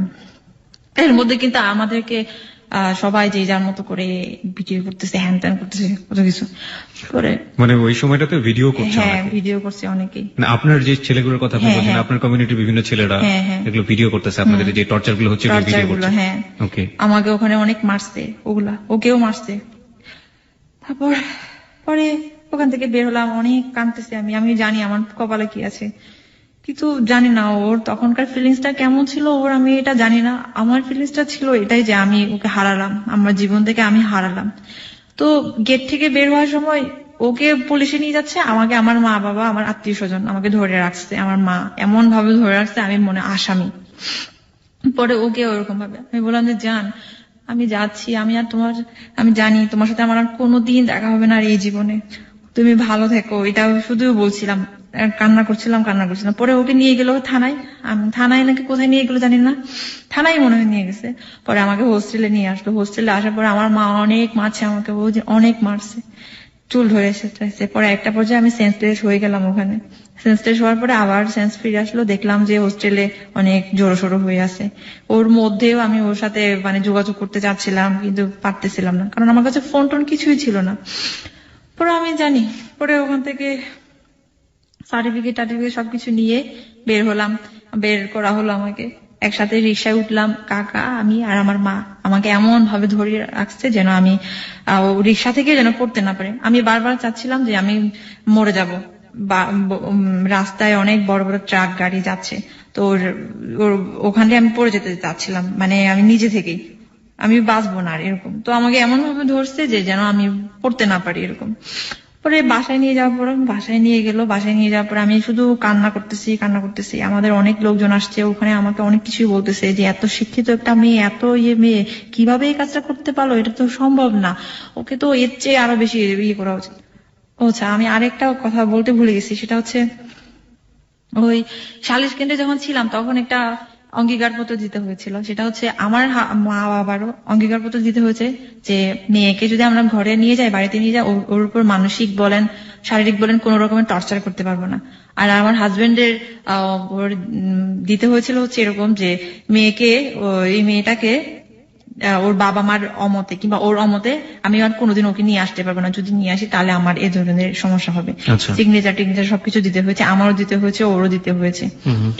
কিন্তু এগুলো তো আর কে মানে, এসব কথা আর কে মানে, আমার বাবা মা তো মানেই নাই, এই যে অত্যাচার বলেন যেটা বলেন আর কি। কোন রকমে ওই কাজিনের বাসায় নিয়ে গেলো, আমি কান্না করতেছি অনেক। আমি আমার মাকে বলতেছি, মা দেখো তোমার সাথে আমার একটা গোপন কথা আছে। তারপর মা বলেছে, কি কথা বলো, বলতে আমার সাথে কথাই বলতে চাচ্ছে না এরকম। তারপর আমি বললাম যে মা দেখো আমি আমি আমি আমি যাবো না, তুমি আমাকে নিয়ে কি করবা, আমি তো একদম নষ্ট হয়ে গেছি। বললাম যে আমার শরীর আমার গর্ভে ওর সন্তান বেবি আসছে। আমি তো, এটা কি সত্য ছিল? হ্যাঁ এটা সত্য ছিল, কিন্তু তখনও পর্যন্ত আমি জানতাম না আর কি, যে আমার একটা ইয়ে ছিল আর কি। আমি বলেছিলাম এই কারণে যে আমি যেন আমি রেহাই পাই, তারপরও যেন আমাকে যেন তারপরও মা এটলিস্ট মেয়ে তো এরকম ভাবে যেন আমাকে ইয়ে করে। মানে আপনি এটা বলেছিলেন কিন্তু আপনি নিশ্চিত ছিলেন না, পরবর্তীতে এটা সত্যই ছিল? পরবর্তীতে সত্যই ছিল। পরে ওভাবে আমাকে নিয়ে গেল, ওটা শোনার পর তো আরো বেশি ক্রেজি হয়ে গেল আমার উপর, না এই রক্তকে জীবনীয় আমরা নিব না এরকম ভাবে আর কি, প্রয়োজনে আমার মেরে ফেলবে এই অবস্থা। পরে বাড়িতে নিয়ে গেল, বাড়িতে সারা রাত পাহারা দিয়ে নিয়ে গেল, পুলিশ পাহারা দিয়ে, যেন ও কোনো সমস্যা কোনো করতে না পারে এরকম পাহারা দিয়ে নিয়ে যাওয়ার পরে এমনও চেষ্টা করেছি আমি, জানলা খোলা ছিল, জানলা দিয়ে আমি বাস থেকে আমি লাফ দিতে চেয়েছিলাম যাওয়ার সময়, এরকম এমনও চেষ্টা করেছি, কিন্তু ওটা পারি নাই। আমার পিসিমা সব সময় আমার সাথে একদমই টোটালি চোখের পাতা এক করে নাই, সারা রাত ওই দিন আমাকে পাহারা দিচ্ছে, গাইড দিচ্ছে। পরে ওরকম ভাবে বাড়িতে নিয়ে গেলো, সকাল হলো, প্রথমে কাকার বাসায় আমাকে অনেক অত্যাচার করা হলো, অনেক ভাত পর্যন্ত খেতে দেয় নাই, অনেক এমন ভাবে। তারপর আমার মা যখনই ওটা শুনতে পারলো যে আমি এরকম কনসিভ করেছি এই সেই এগুলা, বলতেছে তুই এরকম একটা পাপী মেয়ে, তোরে এই দুনিয়াতে রাখা উচিত না, তোরে আজকেই মেরে ফেলা উচিত, তোরে এরকম এইগুলা এই রক্তগুলা অজাতের রক্ত এনতেন এগুলো বলে বলে অনেক কিছু বকা দিচ্ছে আমাকে, অনেক কিছুই। মানে আমাকে গোসল করতে দিচ্ছে না, আমাকে ভাত খাইতে দিচ্ছে না, আমি কি অবস্থার মধ্যে মার তার, আমার চুল টুল একদম এলোমেলো সব, অনেক কিছু এই অবস্থায়, কাপড় চোপড় ছিঁড়া। এর মধ্যে বাথরুমে গেলাম, বাথরুমে গেলেও সাথে সাথে একজন যাবে এই অবস্থায়, যেন আমি ওরা ধারণা করেছিল যে আমার কাছে ফোন আছে কিনা, ফোন আছে, বাট আমি বডি চেক করতে দিই না ওদেরকে, যার কারণে ওরা আমার কাছে মোবাইল যে ছিল সেটা ওরা ধরতে পারেনি। তো এর মধ্যে বাথরুমে গিয়ে আমি ওর সাথে ফিস করে কথা বলতাম, মেসেজ দিতাম এরকম ভাবে, কিন্তু ফোনটা তো হ্যাম্পার হচ্ছিল, যে পানি ইয়ে হচ্ছিল, ভিজে যাচ্ছিল, তার কারণে। তারপর ওভাবে আমাকে বাড়িতে নিয়ে গেল, প্রথমে তো কাকার বাসা থেকে রাত্রে আমাকে বাড়িতে নিয়ে গেল, যেন এলাকার তো জানাজানি হয়ে গেছে। বাড়িতে নিয়ে যাওয়ার পরে আমাকে অনেক মারলো, কাকাই মারছে আমাকে, মা মারছে। পরে এভাবে আমার বন্দি জীবন শুরু হলো, প্রায় 7 মাস ছিলাম বন্দি, একদম পৃথিবীর থেকে বাইরে, গৃহবন্দী যেটা বলে। এর মধ্যে ওর সাথে আমার যোগাযোগ হতো, ফোনে যোগাযোগ হতো, টাইম টু টাইম সবকিছুই বলতাম, ও জানার চেষ্টা করতো সবকিছুই। এর মধ্যে ফোনটা আবার নষ্ট হয়ে গেল, পানি যেহেতু ভিজে গেছে, ডিসপ্লে নষ্ট হয়ে গেল। তারপর কিভাবে কি করা যায়, এখন আমি কি করব, আমাকে সাহায্য করার তো কেউ নাই, আমাকে কে করবে। এর মধ্যে অবশ্য আমি অনেকের হেল্প পেয়েছি, আমি বলতে চাচ্ছি না তাদের নাম, সমস্যা আছে এই জন্য। তো যাই হোক, ফাইনালি যেটা হলো, এখন আমার বেবিটাকে নষ্ট করাবে। আমি তো তখনও পর্যন্ত কিন্তু আমি শিওর ছিলাম না, যেদিন 1 মাস হওয়ার পরে আমার মা আমার জন্য একটা নিয়ে আসলো চেক করার জন্য আর কি। পরে দেখলো যে হ্যাঁ এটা সত্যি। এখন তো আমি আরো বেশি হয়ে গেলাম, ইমোশনাল হয়ে গেলাম, আমি কোন রকমে কোনোদিনও না। ও আমাকে বলতেছে, না তুমি এটা কোনোদিন নষ্ট করো না, কোনোদিন না, যেভাবে পারো বুঝাও ওদেরকে, বলে পালিয়ে চলে আসো, হ্যান ত্যান এগুলো বলে। তারপর আমিও আমার মাকে বুঝালাম, মা আমি বাঁচবো না। এখন আমার মা কি করেছে, এমনও দিন গেছে আমাকে পেটে লাথি দিছে শুধুমাত্র ওটার জন্য যে একটা অজাতের রক্ত আছে তোর গায়ে, এইভাবে বলে। পরে আমাকে অনেক লাথি দিত, মা পেটে লাথি দিত যেন আমি করি। পরে আমার বাবাকে আমি বলেছি, আমার বাবাকে পর্যন্ত বলেছি নির্লজ্জের মতো, বাবা আমার শরীরে তো ওরই রক্ত আছে, আমাকে ছেড়ে দাও না, আমার ভবিষ্যতে আমি নিজে গড়বো, আমি চলে যাব ওর কাছে। কিন্তু বলে কি, না তোরে এখানে রাখবো, এখানে রাখা তোরে আরেকটা ছেলের সাথে বিয়ে দিব, ব্যাস এটা হচ্ছে কথা। এখন আর কিছু নাই। আমার পিসিমাকে অনেক বলেছি, পিসিমাও কোন রকমে কেউ রাজি হয় না। ইভেন ওর সাথে পর্যন্ত ফোনে কথা বলাইছে, পিসিমা ওর সাথে অনেকক্ষণ, প্রায় আধা ঘন্টা 1 ঘন্টা কথা বলেছে ওই বিষয়টা নিয়ে, যেন বাচ্চাটাকে নষ্ট না করে, এগুলা নিয়ে। পরে যেটা হলো, আমাকে তো আমার মা একটা করলো, বুদ্ধি করলো, যেটা হচ্ছে তুই কি আমাদের ঘরে থাকবি নাকি সমাজে চলে যাবি। সমাজে যদি তুই যদি বাচ্চাটাকে রাখতে চাস তাহলে তুই সমাজে চলে যাইতে, মানে মোট কথা হচ্ছে নিলামে দিবে তখন। আর যদি তুই বাচ্চাটা নষ্ট করিস তাহলে তখন কিন্তু তুই আমাদের কাছে থাকতে পারবি। ব্যাস, এখন তুই কোনটা চাস বল, তুই কি তোর জীবনটা চাস নাকি তুই বাচ্চাটা চাস। এখন আমি বলি আমি আমার বাচ্চাটাকে আমি যেভাবে পারি আমি ওটাকে আমি করবো যেভাবে পারি। এর মধ্যে কিন্তু আমাকে অনেক জায়গায় নিতে চেয়েছিল আমার মা, ম্যাটারনিটি হসপিটালে, এটা ওয়াশ করার জন্য, বাট আমি করি নাই। যাই হোক, পরে সেও আমাকে ফোনে কন্টিনিউ বলতেছে, না তুমি এটা কোনোদিন করবে না, এটা করলে কিন্তু তোমার ভবিষ্যতে সমস্যা হতে পারে, ফিজিক্যালি অনেক কিছু, কোনোদিন না কোনোদিন এমন হতে পারে তুমি আর কখনো মা হতে পারবে না এমনও। তারপর আমি ওগুলো শুনে শুনে আরো বেশি ভয় পেয়ে গেছি। পরে আমার মা তো নাছরবান্দা, যেভাবে পারে। আমার কাকা আসতেছে, কাকা এসে আমাকে মারতেছে, গায়ের উপর হাত দিচ্ছে। আমি ওদেরকে বললে আর পর্যন্ত পাচ্ছি না যে তোমরা তো অঙ্গীকারপত্র দিয়ে আসতো, কেন তোমরা আমাকে আমার গায়ে হাত দিচ্ছ। এখন আমি যদি পুলিশের কাছে ফোন করি তাহলে তো তোমরা এই কেসে পড়বা।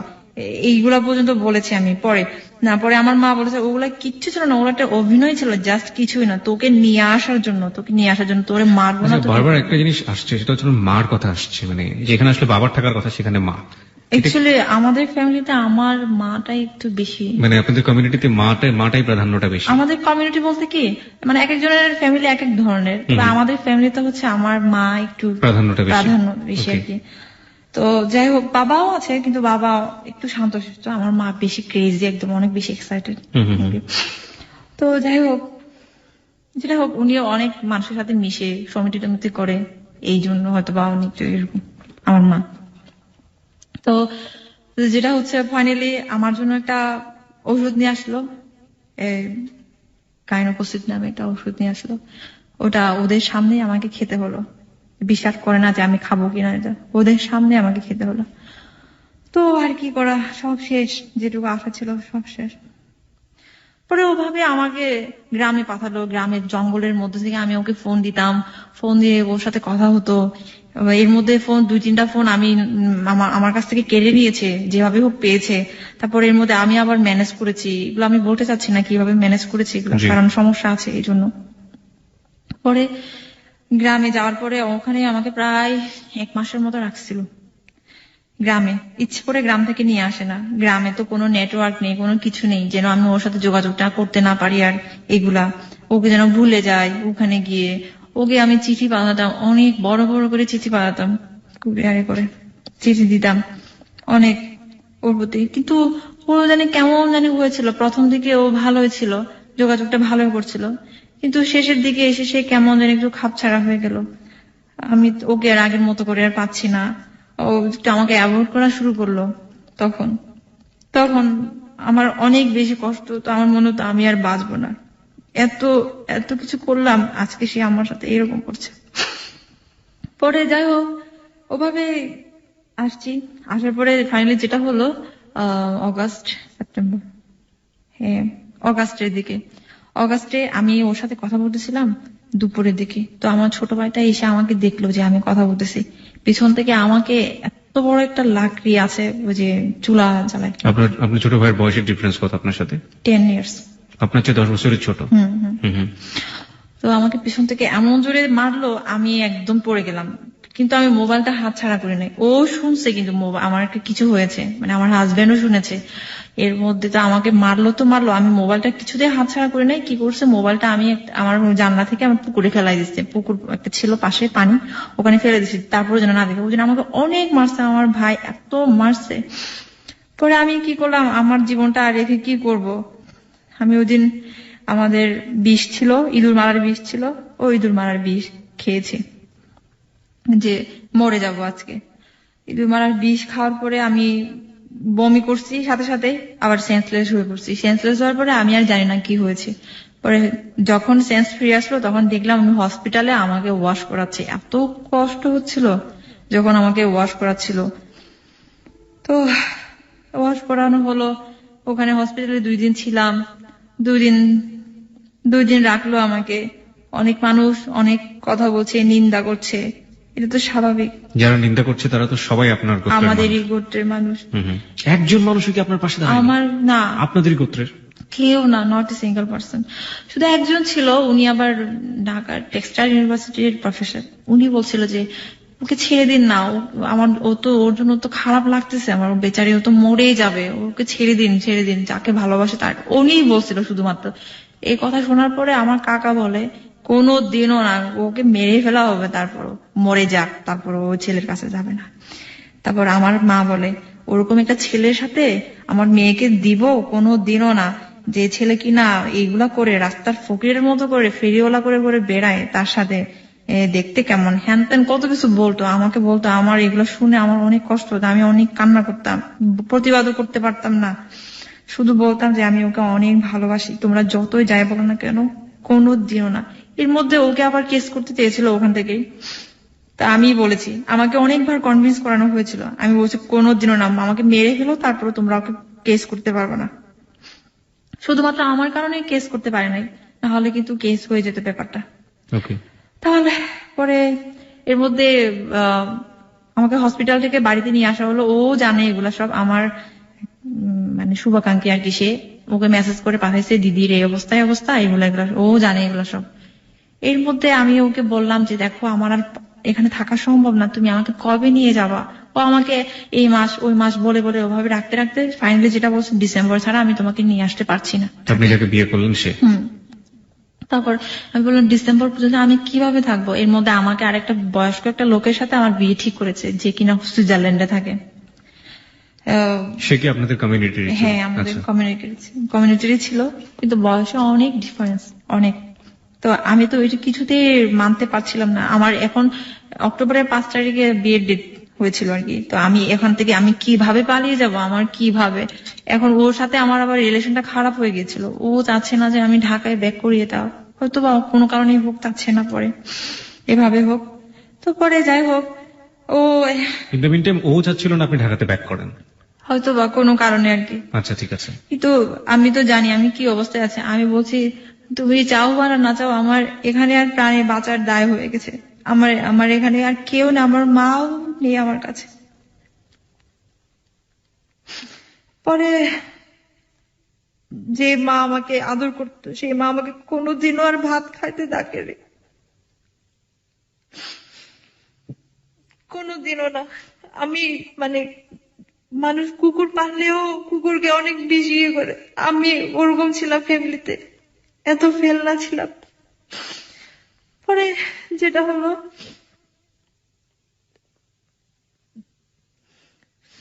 ফাইনালি আমার একটা ফ্রেন্ডের মাধ্যমে, ঢাকারই ওই ফ্রেন্ডের মাধ্যমে আমি সবকিছু যোগাযোগ করলাম যে কিভাবে কি করব। এমন আমার হাজবেন্ড এটা বলেছে যে তুমি যদি ঢাকায় আসো তাহলে আমি কিন্তু তোমার মাকে বলে দিব যে তোমার কাছে মোবাইল আছে, এটা আমি বলে দিব। আমি এটা শোনার পর তো আমি একদম বেশি ইয়ে হয়ে গেছিলাম যে কিভাবে সে এই কথাটা বলতে পারলো। কিন্তু আমি জানি ওখানে আমার পক্ষে আর থাকা সম্ভব হচ্ছে না, আর সম্ভবই না। ওখানে থাকা মানে হচ্ছে মৃত্যু, আর কিছুই না। পরে আমি আসলাম, যেভাবে হোক একটা দিন আসলো। আমি সময় খুঁজতেছিলাম, সুযোগ খুঁজতেছিলাম, আমি কিভাবে আসবো। এর মধ্যে আমার বাবা মা যদি অফিসে চলে যায়, আমি এই সুযোগগুলো খুঁজতেছিলাম। আমি ওরকম ভাবে একটা দিন আসলো, সময় আসলো যে অনেক কিছুই আছে, অনেক কিছুই। পরে আমার কাছে একটা বোরকা ছিল, ওই বোরকাটা ম্যানেজ করেছি আর কি, যেভাবে হোক আমি। পরে আসলাম ঢাকায় যে আসতেছি, ওকে কিন্তু বলি নাই আমি ঢাকায় আসতেছি এটা, কারণ আমার মধ্যে ভয় ঢুকে গেছিল যে ও যেহেতু বলেই দিয়েছে আমার মাকে সে বলে দেবে, তাহলে আমি ওকে আর কেন বলবো। আমি বলি নাই। কিন্তু আমি ঢাকায় আসছিলাম এ কারণে যে আমি ঢাকায় আসলে ওকে আমি পাবো, যেভাবে হোক ওকে আমি পাবো। আমি ওর সবকিছুই জানি, প্রয়োজনে আমি ওদের বাড়িতে যাব। এই জন্য আমি আসছিলাম। আমার এতটুকু বিশ্বাস ছিল যে আমি ঢাকায় আসলে ও আমাকে কোনোদিনও আমাকে ফেলে দিতে পারবে না, এতটুকু বিশ্বাস ছিল। হয়তো বা কোনো কারণে সে আমাকে অ্যাভয়েড করতেছিল, তখন ওর সমস্যা হচ্ছিল, এই জন্য এত বেশি। পরে ঢাকায় আসলাম, ঢাকায় আসার পরে একটা ফ্রেন্ডের বাসায় উঠলাম। ফ্রেন্ডের বাসায় কয়েকদিন থেকে ওকে আমি জানালাম যে আমি ঢাকায় আসছি, এইগুলা তুমি আমার সাথে দেখা করো। This track was downloaded from FusionBD.com.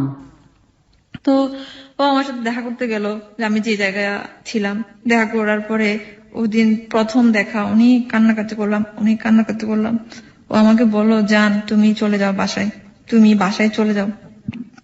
তখনও বলতেছে বাসায় চলে যাওয়ার জন্য, মানে আপনার খাগড়াছড়ির যে বাড়ি সে বাড়িতে চলে যাওয়ার জন্য। হ্যাঁ, আমাকে বলে তুমি বাসায় চলে যাও। আমি বলছি তুমি কি বলো জান, আমি কিভাবে আসছি তুমি জানো? আমি মরণ মৃত্যুকে হাতে নিয়ে আসছি। যদি আমাকে কেউ ধরে ফেলতো, আমার ওদের মৃত্যু হতো, মেরে ফেলতো, আমাকে শুট করতে পুরো এরকম। তো এরকমই ছিল, কারণ আমাদের ওখানে তো এরকমই হয়। পরে বলতেছে না তুমি চলে যাও প্লিজ, আমি এস্টাবলিশ হলে আমি তোমাকে নিয়ে আসবো, আমি এই সমস্যার মধ্যে আছি, দেখো এই সমস্যা। আমি বলছি দেখো জান, তুমি, আমারও তো যোগ্যতা আছে, আমি আমার যোগ্যতা নিয়ে আমি চাকরি করবো, তুমি আমাদের কোনো সমস্যা হবে না। আমি ওকে বললাম, আমি তো তোমারই বউ, তোমারই বিয়ে করাবো, তুমি কেন এরকম করছো, কেন তুমি এমন করছো? আমি ওকে অন্যরকম, মানে আমি চিনতেই পারছিলাম না, ও কেমন জানে হয়ে গেল।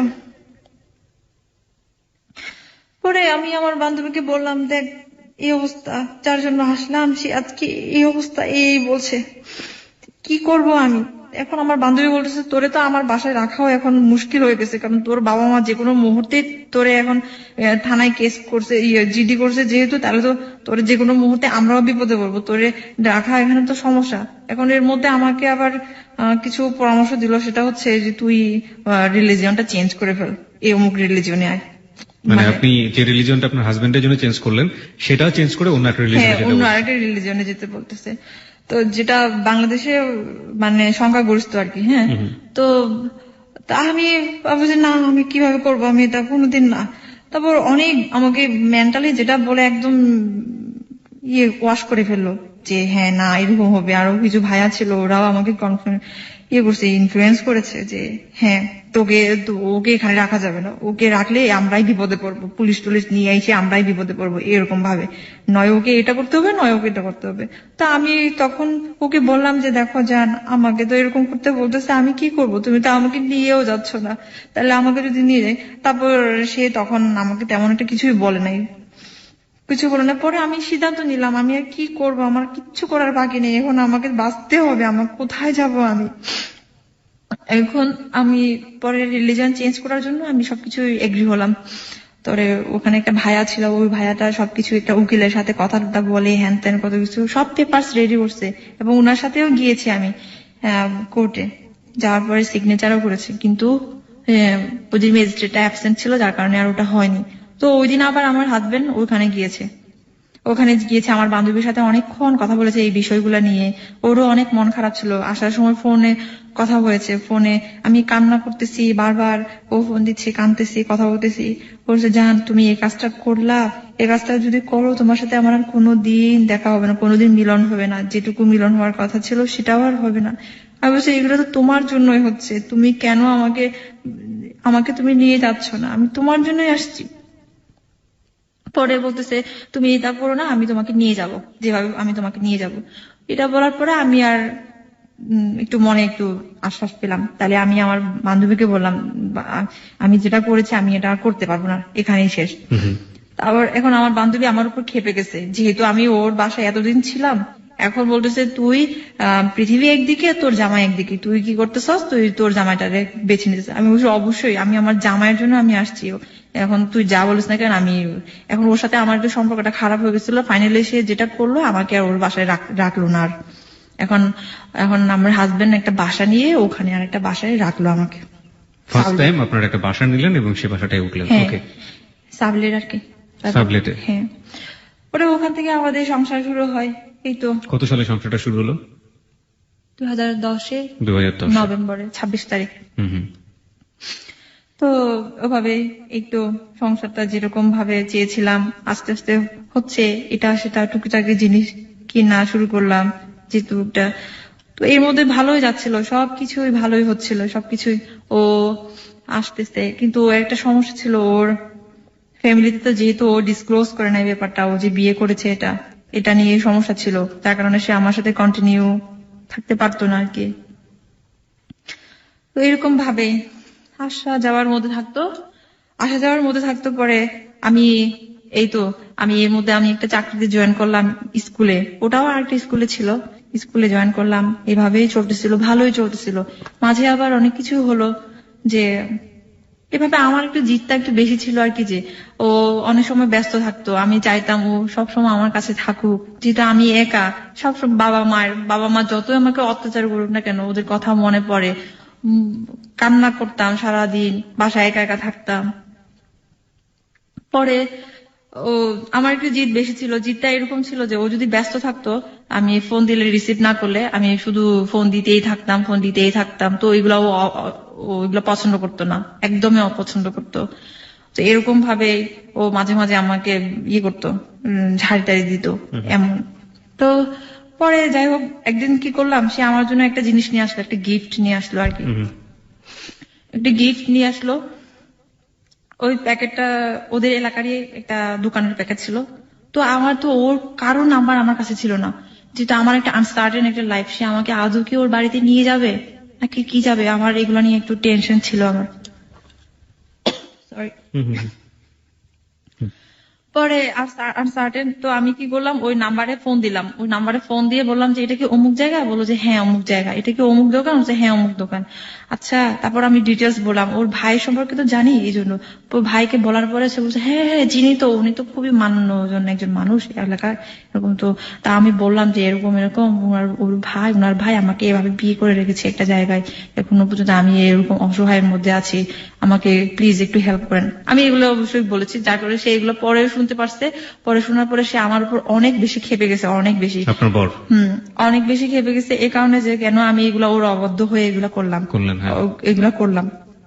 তারপর আমি আবার পরে আবার সরিও বলছি, ঠিক আছে আমি আর কোনোদিন এগুলো করবো না কোনোদিন।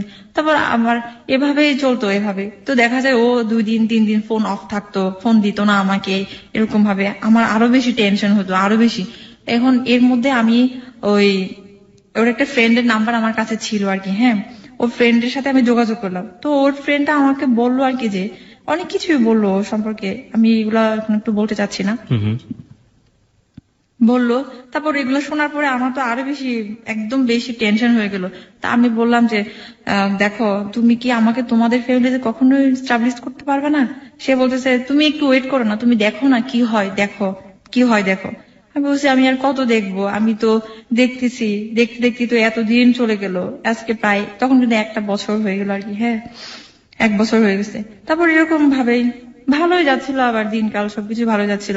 তারপর ও যা বলতো আমি তাই শুনতাম, ইভেন আমার অনেক ভালো ভালো জায়গায় চাকরিও হয়েছিল, কিন্তু ও চাকরি করাটা পছন্দ করতো না, যার কারণে আমি চাকরি ওগুলা ছেড়ে দিয়ে আসছি, চাকরি করি নাই। এরকম ভাবে মানে টোটালি ক্যারিয়ারে আমি কোনো কিছু করতে পারি নাই আমার নিয়ে, কিচ্ছু নাই, যেহেতু আমার আবার মেন সার্টিফিকেট নেই আমার কাছে। আসার সময় আমি এগুলো কিছুই নিয়ে আসতে পারি নাই, আমার অরিজিনাল সার্টিফিকেট সব ক্রপ করে রাখছে আমার বাবা মা, কিছুই নিয়ে আসতে পারি নাই আমি।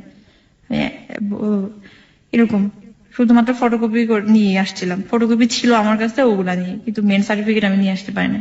যার কারণে ওটা আমার একটা উইক পয়েন্ট, আমি ভালো জায়গাতে আমি ট্রাই করতে পারছি না, ইচ্ছা থাকা সত্ত্বেও, আমার যোগ্যতা থাকা সত্ত্বেও। আবার এদিকে বাসা থেকেও বের হতে পারছি না, যদি কেউ না কেউ দেখে ফেলে আমাকে ধরে নিয়ে যাবে, আবার তখনও ওটা ছিল। এখনো তো আপনাকে এক ধরনের হিডেন ওয়ার্ল্ডই থাকে এরকম, এখনো তো অবশ্য আছে, এখনো কিছু কিছু জায়গা আছে রেস্ট্রিক্টেড জায়গা, আমি ওগুলোতে এখনো যেতে পারি না আর কি। তো ওরকম ভাবে চলতেছিল ভালোই। এপ্রিলের 14 তারিখে আমরা এতে গেলাম 2011-তে ফ্যান্টাসিতে, আমাকে নিয়ে গেল ও, তখন প্রথমবারের মতো আমাকে সে ঘুরতে নিয়ে গেল। এরকম ভাবে এভাবে ভালোবাসা ভালো লাগা সবকিছুই ঝগড়া এটা সেটা হতো এর মধ্যে, অনেক কিছুই। তারপর আমরা বাসায় চেঞ্জ করলাম, বাসা চেঞ্জ করে আরেকটা বাসায় গেলাম। এখন যে বাসা আছে আপাতত এখানে 1 বছর হয়ে গেছে, গত বছর জুনে আমরা উঠেছি আর কি, এবছরই 1 বছর হয়ে গেল। মাসির কথা না বললেই না, উনি এখন আমার মায়ের মতো, এখন উনি আমাকে নিজের মেয়ের মতো করেই দেখে আর কি। উনি জানেন সব স্টোরি? হ্যাঁ উনি সবই জানেন, উনি কি আপনাদের কমিউনিটির নাকি আলাদা? উনি আমার হাজবেন্ডের কমিউনিটি আর কি, মানে ওকে। তো যাই হোক উনি সবকিছুই জানে, উনি আমাকে নিজের মেয়ের মতো করে আশ্রয় দিল। একদমই নিজের মেয়ের মতো করে, যেহেতু আমার হাজবেন্ড সবসময় আসতে পারে না, আমাকে সবকিছুই দেখাশোনা দেখভাল যেটা বলে সবকিছুই করে উনি, সবকিছুই। তো ফাইনালি যেটা হলো, আমার হাজবেন্ড আস্তে আস্তে আমার কাছ থেকে একটু ডিটাচ হচ্ছে। আমি বুঝতেছি ব্যাপারটা কেন হচ্ছে, এটাও আমি তখনও আমি বুঝতে পারি না, অ্যানালাইজ করতে পারি না। তবে এখন আমি বুঝতে পারি আমারও কিছু লেকিংস ছিল কিংবা আছে এখনো পর্যন্ত, যার কারণে সে আমার কাছ থেকে আজ অনেক দূরে। ল্যাকিংস বলতে আপনি কি ধরনের ল্যাকিংস বলছেন? আপনার ল্যাকিংস যেহেতু আপনি বোঝেন, সেই জন্যই আপনাকে জিজ্ঞেস করেন। আমার লেগিংস বলতে কি, ওই যে বললাম আমি একটু একরোখা টাইপের, জেদ টাইপের। আমার যেটা একবার জেদ চাপ করে সেটা আমার করতেই হবে, করতেই হবে। এমনও গেছে যে ও আসতে পারবে না, আসতে পারবে না। তো আমার হচ্ছে কি, আমি একটু বেশি ইমোশনাল। যেমন আমি ওকে অনেকটুকু ভালোবাসি, তো ওর প্রতি আমার রাগও একটু বেশি। এমন হয়েছে যে ও যদি বলে যে আমি অমুক দিন আসবো, অমুক দিন আসবো, কিন্তু ও যদি আসতে না পারে তখন আমার এত কষ্ট হয়, আমি মনে হয় আমি দুনিয়াতে থাকবো না। আর ওর জন্য আমি এত রান্না করতাম, মানে ও যা যা পছন্দ করে সবকিছু রান্না করতাম, রান্না করে ওর জন্য সারা রাত জেগে বসে থাকতাম যে আসবে ও। ও বেসিক্যালি তো রাতেই আসে, কারণ আস্তে আস্তে অনেক দেরি হয়ে যায়, দূরেই থাকে যেহেতু। তো ওর জন্য অনেক পছন্দ পছন্দ জিনিসপত্র রান্না করে রাখতাম। তো এগুলা নিয়ে ওর সাথে মানে রাগ হতো, কেন তুমি আসবে না, তুমি কেন আসবে না, তোমাকে আসতেই হবে, এইভাবে আসতেই হবে, তুমি আমাকে বোঝো না, এগুলা বলে বলে। ও এগুলা একটু পছন্দ করে না, মানে আমি যে জোর করবো সে পছন্দ করে না, মানে সে জোর জিনিসটা মোটেই পছন্দ করে না। সে চায় হচ্ছে আমি কুল থাকবো, সে যা বলবে আমি তাই শুনবো, এটাই হচ্ছে কথা তার। তো আমি তো এতদিনই ওটাই করছিলাম, কিন্তু এখন বাধ্য হচ্ছি জোর করতে। তো যাই হোক, প্রথম দিকে আবার এর মধ্যে আবার গেল ও কোথাও, সিলেটে গেছে। ও সিলেট গেছে কিন্তু আমাকে কোনো কিছু বলে যায়নি। মোবাইল বন্ধ, মোবাইল বন্ধ, কিভাবে কি করবো আমি ওর সাথে যোগাযোগ করবো, মরে গেছে নাকি বেঁচে আছে। আমাকে একটা ইনফরমেশন একটু দেবেন যে ওর ফ্যামিলি কি এখন জানে যে আপনাকে সে বিয়ে করেছে, বা ওর ফ্যামিলির অবস্থাটা কি আপনি কিছু জানেন? ওর ফ্যামিলি এখন জানে, এখন জানে, কয়েকদিনে জানে। কয়েকদিন মানে কতদিন আপনার ধারণা মতে? 4-5 days ago। মাত্র 4-5 দিন আগে জেনেছে যে সে একটা ভিন্ন কমিউনিটির একটা মেয়েকে বিয়ে করেছে এবং সে মেয়েটা তাদের রিলিজিয়ন নিয়েছে। ওকে, তো আপনি কি জানেন যে 4-5 দিন জানার পরে ওকে মানে মেনে নিয়েছে, বা ওদের প্রতিক্রিয়াটা আসলে কি? অ্যাকচুয়ালি ওর সাথে আমার তো ডিটাচ হয়ে গেছে, যার কারণে সে তো আমাকে এত কিছু বলে না আর এখন। ডিটাচড মানে আপনি কি ধরনের ডিটাচ? ডিটাচ বলতে কি, মেন্টালি ডিটাচ বলেন। তারপর ও আসে না, প্রায় আজকে 4 মাস হয়ে গেল আমার কাছে। 4 মাস যাবত আসেন আপনার কাছে? হ্যাঁ। কোথায় থাকে আপনি জানেন? কোথায় থাকে সেটাও জানি না, ঢাকায় থাকে এটা জানি, কিন্তু কোথায় থাকে আমাকে কোনো কিছুই বলে না।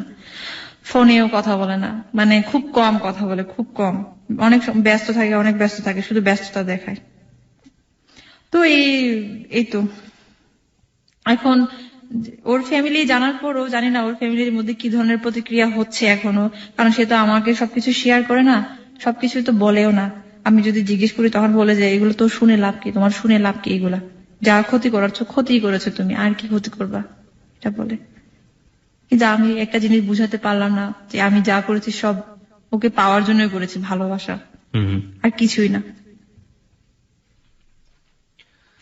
ওকে, আপনার স্টোরিটার আমরা আসলে যে জায়গাটায় দাঁড়াই আছি, আমার মানে মনে প্রাণে বিশ্বাস যে আপনার হাজবেন্ড আজকে আপনার গল্পটা শুনেছেন এবং সম্পূর্ণরূপে শুনেছে। আমাদের বিশ্বাস এটা যে উনি শুনেছেন, এবং আমরা এটাও বিশ্বাস করি যে যেহেতু আপনি তাকে অনেক অনেক বেশি ভালোবাসেন এবং সেও আপনাকে অনেক অনেক বেশি ভালোবাসে, সুতরাং আমাদের বিশ্বাস যে সে আমাদের সাথে আজকে এই পর্যায়ে একটা সংবাদ রয়েছে, আমরা জানি এবিসি সংবাদ, এবং সংবাদের পর আমরা চেষ্টা করব, আমাদের বিশ্বাস যে সে আমাদের সাথে যোগ দেবে ফোনে, এবং দেখা যাক শেষ পর্যন্ত সে আমাদের সাথে ফোনে যোগ দেয় কিনা, কারণ আমাদের বিশ্বাস সে আমাদের স্টোরিটা শুনেছে এবং সেল নাম্বারও আমাদের কাছে আছে, এবং আমরা ওনার হাজবেন্ডের সাথে যোগাযোগ করার চেষ্টা করব। রিনি, আপনার জন্য একটা ঠিক খারাপ খবর জানি না ভালো খবর বলবো, সেটা হচ্ছে যে আপনার বরের সাথে তো স্টুডিওতে আসার আগেও আপনার কথা হয়েছে, এবং একটু আগেও আমরা কথা বললাম, কিন্তু সে এখন আমরা ফোনটা বন্ধ পাচ্ছি। আপনার কিছু বলার আছে? উই বিলিভ, আমরা বিশ্বাস করি যে আপনি বললে সে নিশ্চয়ই রেডিওতে কিছু শুনছে। হ্যাঁ, আমার একটাই কথা বলার আছে, সেটা হচ্ছে আমি ওকে অনেক ভালোবাসি, অনেক ভালোবাসি। সবকিছু ছেড়ে তোমার জন্য চলে আসছি। আমার তো সবকিছুই করা শেষ, সবকিছুই করলাম, এখন একটাই বাকি আছে, মৃত্যু। এই মৃত্যুটাই যদি তোমাকে পাই তাহলে এটাই বরণ করবো আমি, কারণ এই পৃথিবীতে তুমি ছাড়া আমার আর কেউ নেই, কেউ নেই। তোমার জন্যই সবকিছুই করেছি, জাত কুল ধর্ম সব। ইভেন আমার বাবা মার জন্য এখনো খারাপ লাগে না যতটা তোমার জন্য খারাপ লাগে। তুমি আজকে 4 মাস হলো আমাকে রেখে চলে গেছো। জানি না কোথায় আছো, কি অবস্থায় আছো, কোনো কিছু বলো না। জানি আমার অনেক অপরাধ আছে, অনেক অনেক অপরাধ, অনেক অনেক কিছুই।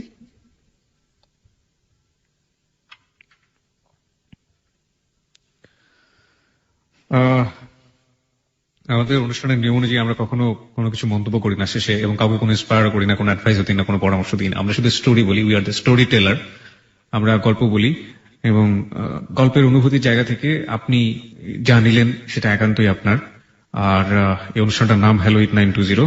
রিনির উদ্দেশ্যে আমাদের শুধু একটা কথাই বলার আছে, যে কি বলবো আমি ঠিক জানি না, মানে কিছুই বলার নেই। সে তার হাজবেন্ডের উদ্দেশ্যে যা বলেছে সেগুলো আমাদের বিশ্বাস সে শুনেছে। তার হাজবেন্ডের সাথে আমরা অনেক চেষ্টা করেছি কথা বলার জন্য, এবং ফোন করেছি অনেকবার, কিন্তু আমরা ফোনটি একটু আগে খোলা পেয়েছিলাম, কিন্তু এখন বন্ধ পাচ্ছি। যাই হোক, রিনির স্টোরিটা এখানেই শেষ, বাকিটুকু